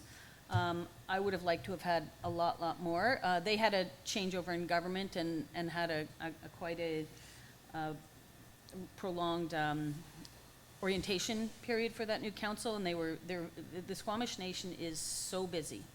You can think of probably 12 to 15 local governments do referrals through the Squamish Nation because they are on Squamish Nation territory.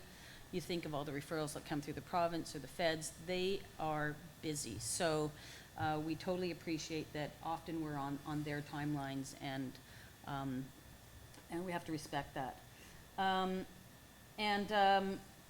We've also partnered, we had a group of First Nations kids come to council to ask us to support them in their initiative to rename Mount Garibaldi to one of its First Nations names, Unchikai. And so we've been very supportive of that, and hopefully they'll help them move that through it's a federal process, I believe, of renaming the mountain. Might be provincial, can't remember. But they're currently doing that too, which we've been supportive of. And there's probably many other little things. We've partnered on an MOU with UBC and the nation down on the campus on the ocean front. There's community forests that we're working on together with the nation. And I'm probably missing a few other things, but it's a pretty comprehensive portfolio and a fundamentally important one to our community and to our organization. I saw a hand over here, Susan. Thanks, and those are all amazing small initiatives. If you ask the nation, they think that we haven't, and I'm pretty sure you can have both sides of the story in this, but as far as the breakfast meetings, a lot of note-taking and not much moving forward. We don't have an accord, we don't have a servicing agreement. I mentioned a lot of these things at the First Nations, when we were asked to speak at the First Nations. Doing art projects is fantastic, but really infrastructure needs, land use planning that is joint with the First Nations are incredibly important to the First Nations.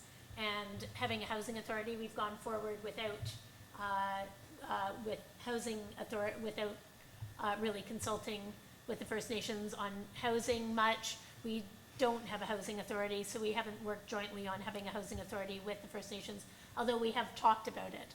And talking is fantastic, but moving things forward on a decent timeline, especially working on having another accord and a servicing agreement, takes building relationships across boundaries, and all the ceremonial stuff is all nice, but when I look at our land use and the amount of new reserve land that will be in our district and how to get services to those lands, which is what will be asked for, it's going to be a monumental task for the new council to really put their minds to how we're going to get water and sewer to the lands that the province has promised to the First Nations. So we haven't really worked collaboratively along those lines either. So you can point to each individual thing that you've done, but really comprehensively, I feel like we definitely went backwards in creating relationships because of adversary land use issues, and a lot of it's been resolved through the Chikai Fan and because of just passing that in August. But before that, it was 3 years of adversarial relationships. So I think it is moving forward positively, but there's a lot of work to be done on meaningful things that need to happen for land use for the First Nations and economic development. So we are working very collaboratively with the nation. Servicing agreement is a fundamentally important piece of it. And that really speaks to getting to the heart of the calls to action within the Truth and Reconciliation Commission report. So let's try to, we can campaign all we want, Councillor Chappelle. Let's move forward and figure out what we need to do now to make things as positive as possible. So with regard to TNR, I don't know if you've had a chance to read them. The UN, the way I read the UN Declaration on the Rights of Indigenous Peoples is it's literally just human rights. It doesn't, it's almost unfortunate that something would have to be written that specifies that Indigenous peoples have the same rights as everybody else, but that's fundamentally, I guess, what the UN determined that was necessary. I don't see anything in the UN declaration that is a problem or a challenge. They fundamentally outline human rights, period. The rights that you and I all currently enjoy. So let's maybe just specifically on UNDRIP, just so we have some conversation about that, and then we'll get into maybe some of the calls to action through TNI. Karen and then Doug. I think for me the challenge with the UN Declaration is finding the ways with the nation to create one community of people while still respecting all of their rights to self-governance and culture and education and their jurisdiction, and then also finding ways with them to break down barriers so that there is more interaction between Indigenous and non-Indigenous people.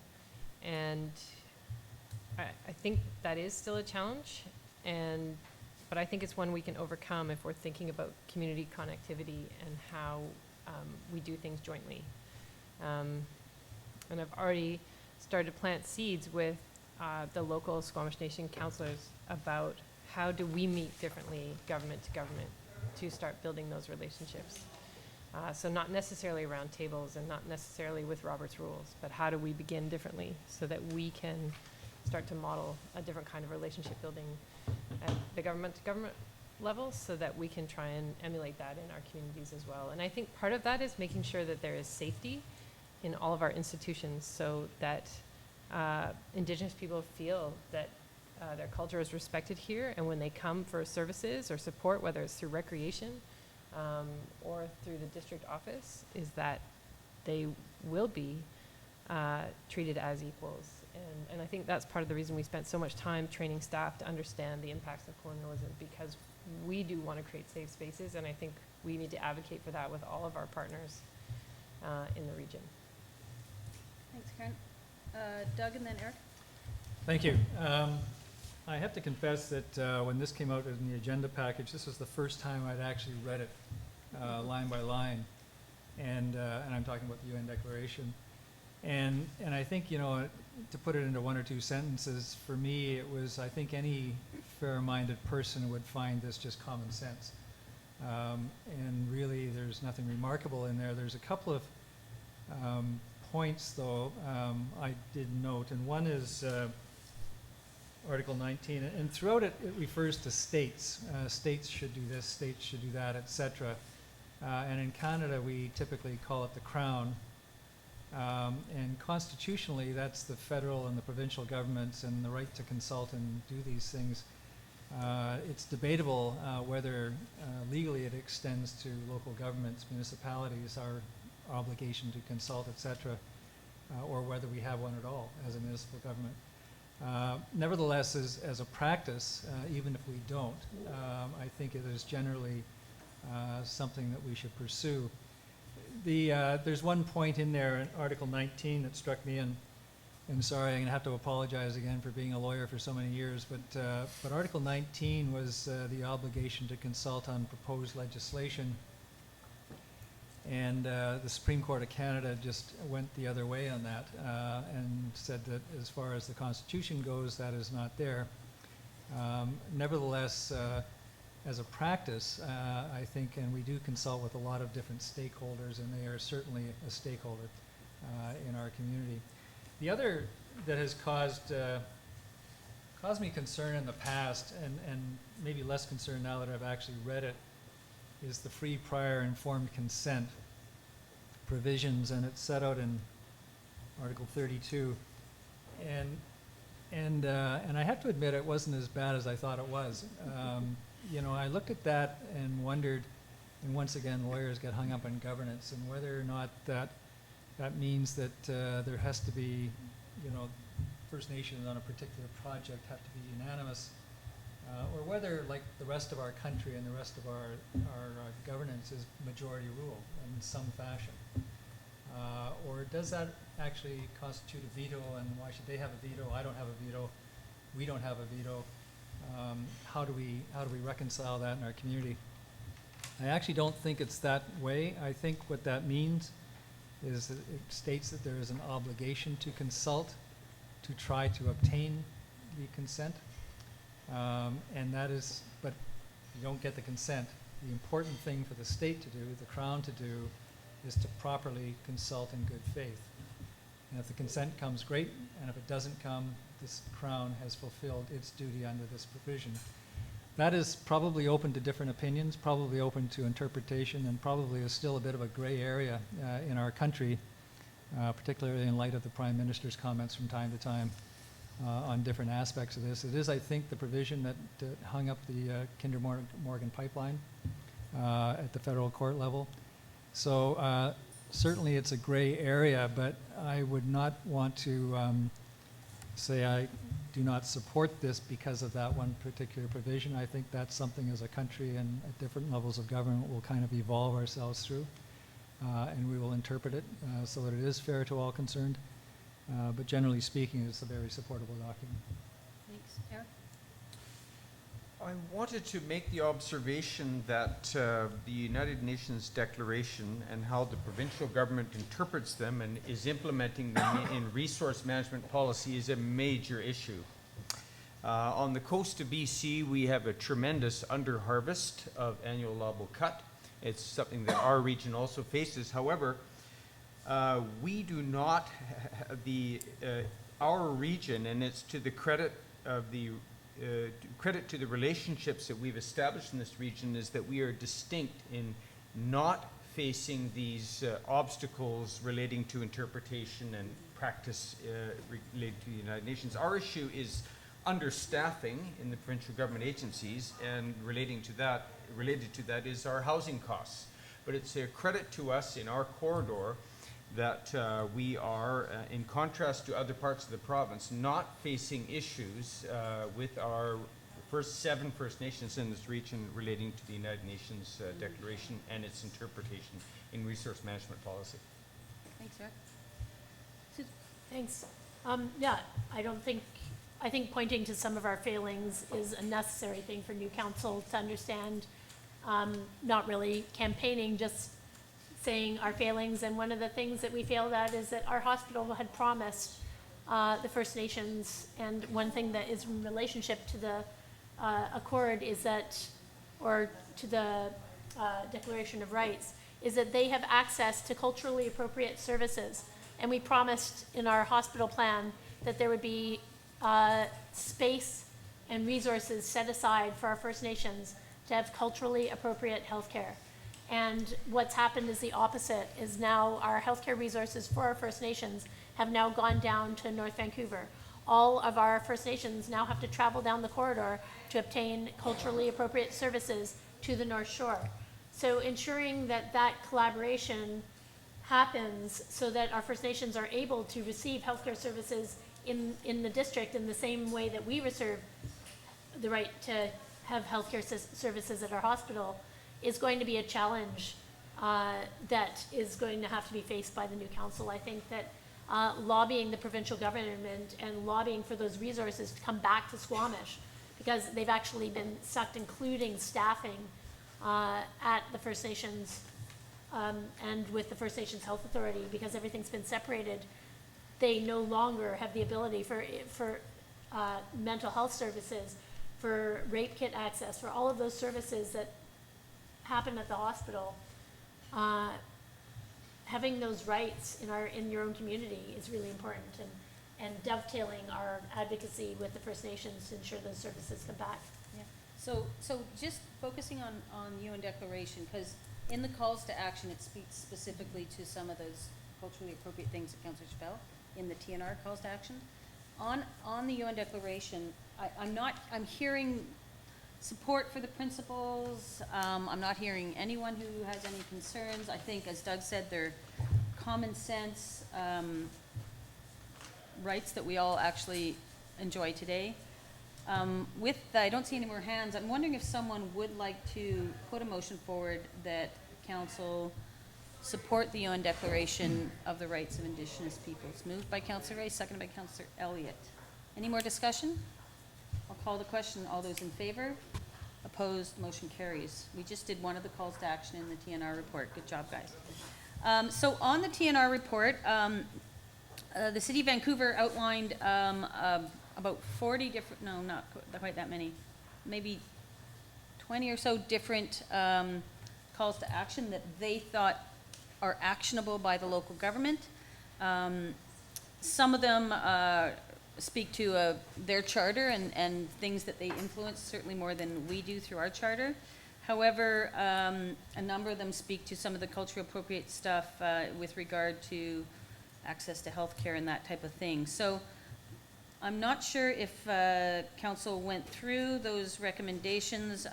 Do we want to just use the City of Vancouver's, the articles the City of Vancouver specified as a starting point for discussion to see if it's relevant to us? And then if it's relevant, maybe we'll prioritize them in terms of things that the next council can work on, such as the healthcare issues that Councillor Chappelle talked about. So first off, I just highlighted the ones that City of Vancouver talked about. The first one was Article 5 under Legacy Child Welfare, call upon the federal, provincial, territorial, Aboriginal governments to develop a culturally appropriate parenting programs for Aboriginal families. Now, parenting programs aren't necessarily a purview of local government.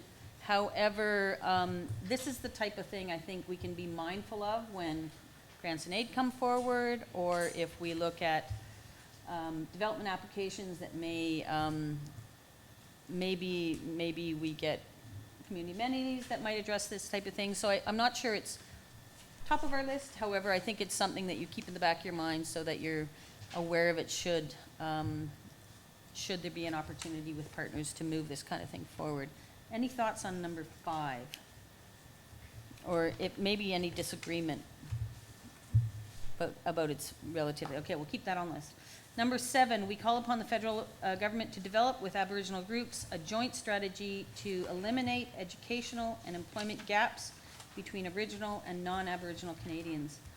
And I think this is something that we've talked about is how do we actually either mentor or work with our staff and Squamish Nation staff in terms of if we have experience in something and they're developing programs in something, we collaborate on that, and or are there opportunities to hire Squamish Nation youth? So I think that's definitely something within the local government purview. Any comments on that, Linda, or you don't have to if you don't want to? No. Okay. Any thoughts on that one? Any disagreement of that's something that can be actioned down the road? Number 9, we call upon the federal government to prepare and publish annual reports comparing funding for the education of First Nations children on and off reserves, as well as educational and income attainments of Aboriginal peoples in Canada compared with non-Aboriginal peoples. I know the school district is already doing quite a bit of work on this front. I know Susan's daughter goes to Squamish, and they're doing an amazing amount of work on this front. The cultural journeys. So I think it's something to continue to have those dialogues with the school district and see if there's any shared opportunities. Don't see any disagreement. Number 12, we call upon the federal, provincial, or territorial Aboriginal governments to develop culturally appropriate early childhood education programs for Aboriginal families. Any thoughts on that one? Nope. I think these are all relevant, although not specifically local government responsibility, however, something we can certainly have a hand in moving forward. Next up I have, and if there's something that the City of Vancouver didn't include, please add it. Yeah, Councillor Elliott. Well, you mentioned this in passing, but our grants and aid policy, we amended it during our term to encourage more collaboration. But there's an opportunity for this next council to look at the grant and aid in terms of reflecting some of the initiatives around the TNR calls to action. So there might be a specific category in which we want to encourage funding requests around sport or Exactly. Youth involvement in the direction of these, so that it's a little bit more tangible. Mm-hmm. So that's something for next council to consider. Absolutely. Number 17, we call upon all levels of government to enable residential school survivors and their families to reclaim names changed by the residential school system by waiving administrative costs for a period of 5 years for the name change process and the revision of official identity documents such as birth certificates, passports, driver's license, health cards, status cards, and social insurance numbers. Where applicable, I think that's an obvious one.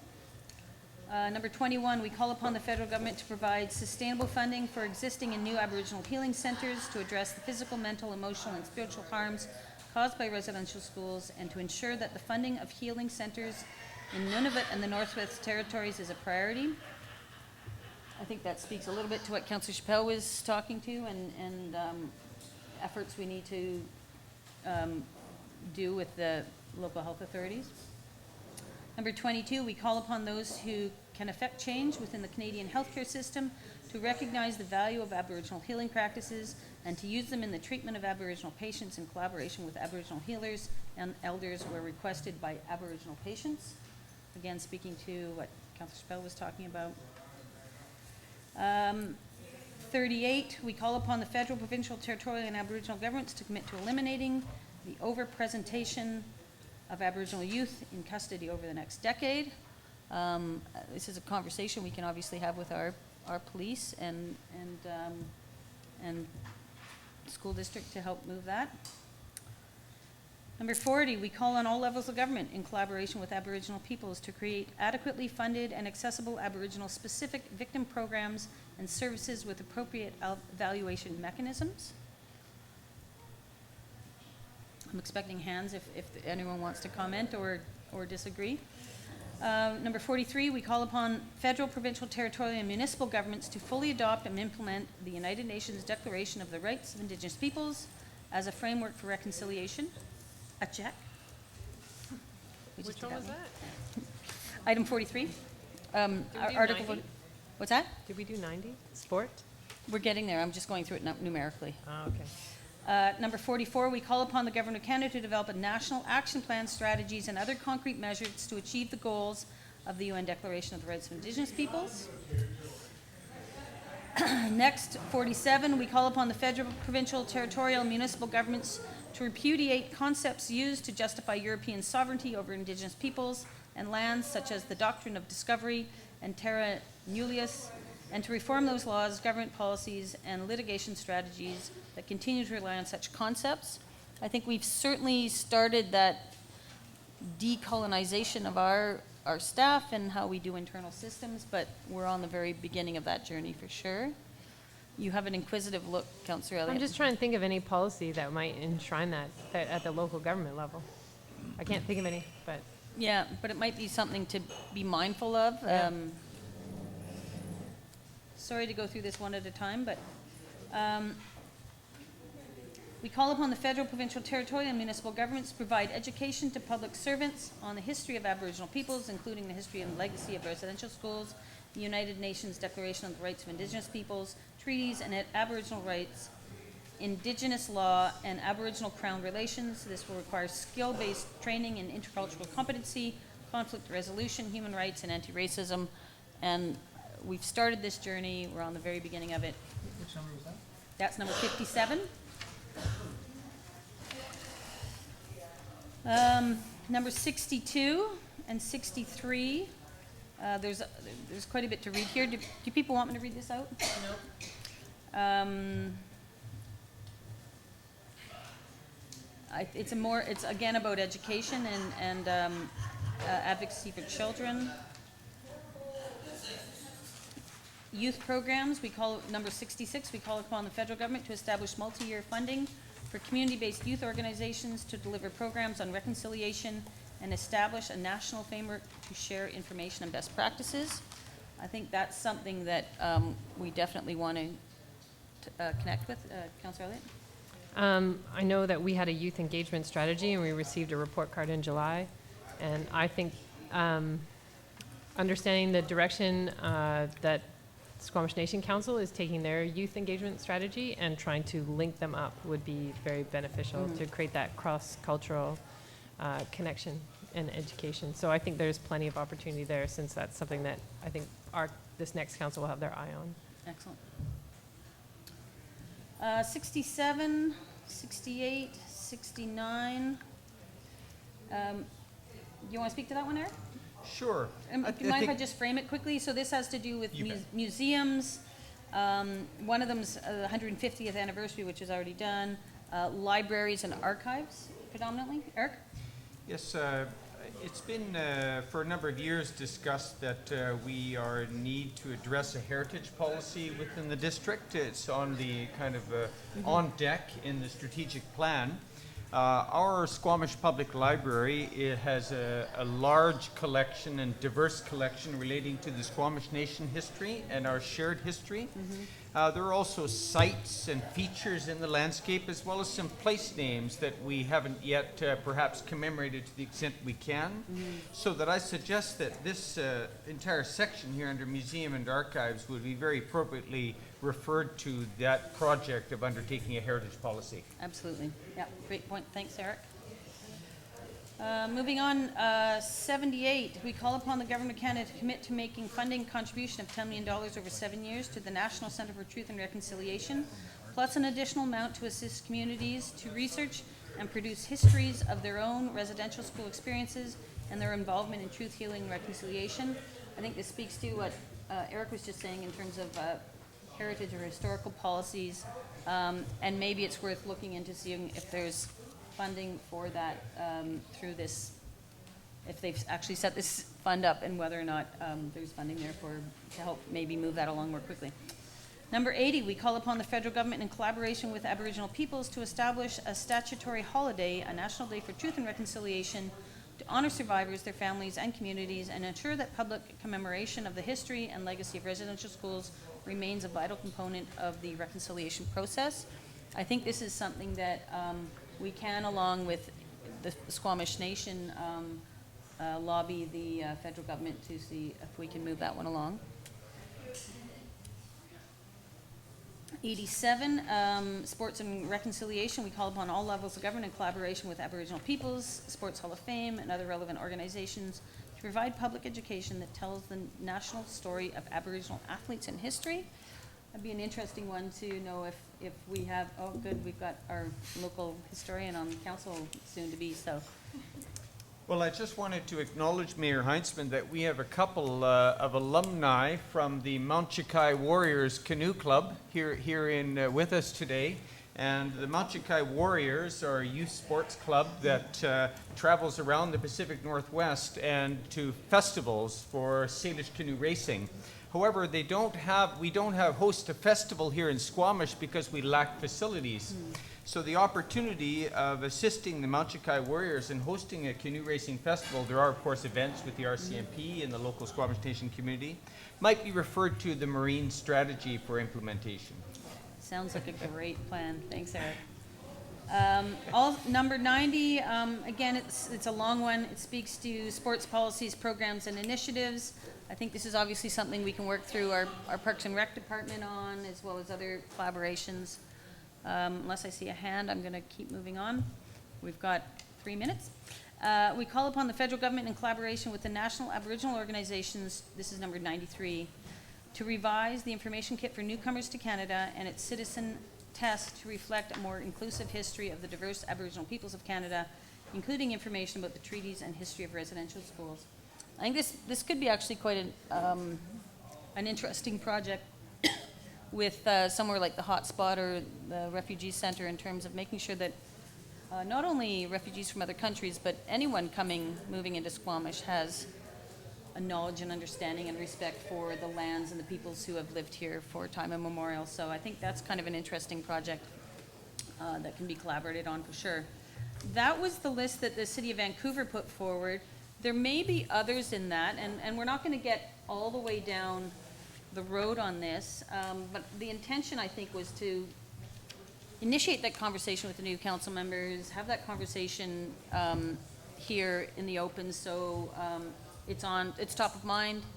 We're mindful of it as we move forward in the next term, and maybe I'll just see if any of the newly electeds want to, and that includes incumbents, I guess, want to speak to how they see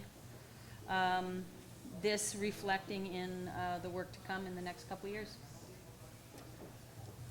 Armin, good job.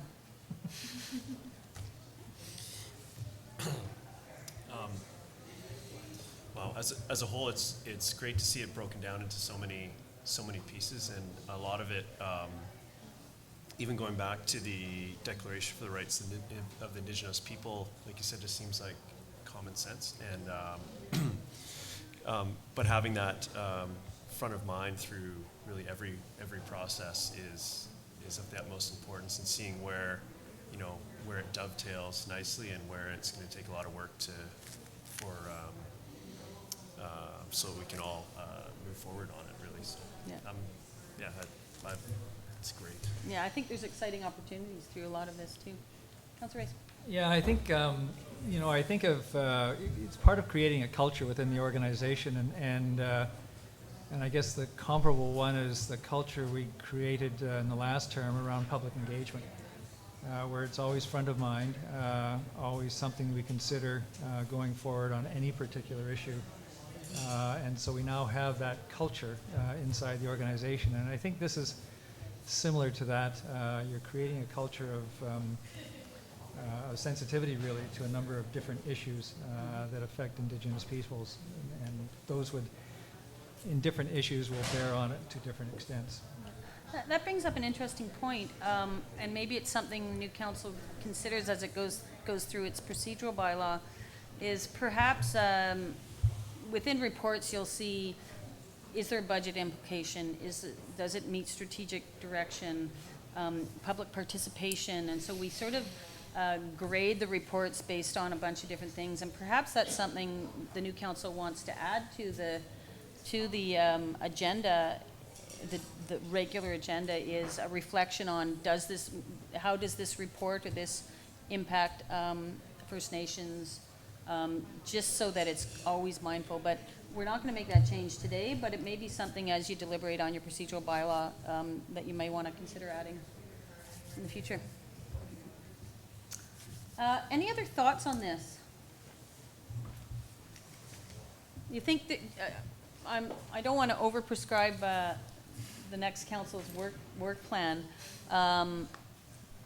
So I don't know if it's appropriate for us to make a recommendation, because fundamentally, it's gonna be up to you guys to take this and run with it.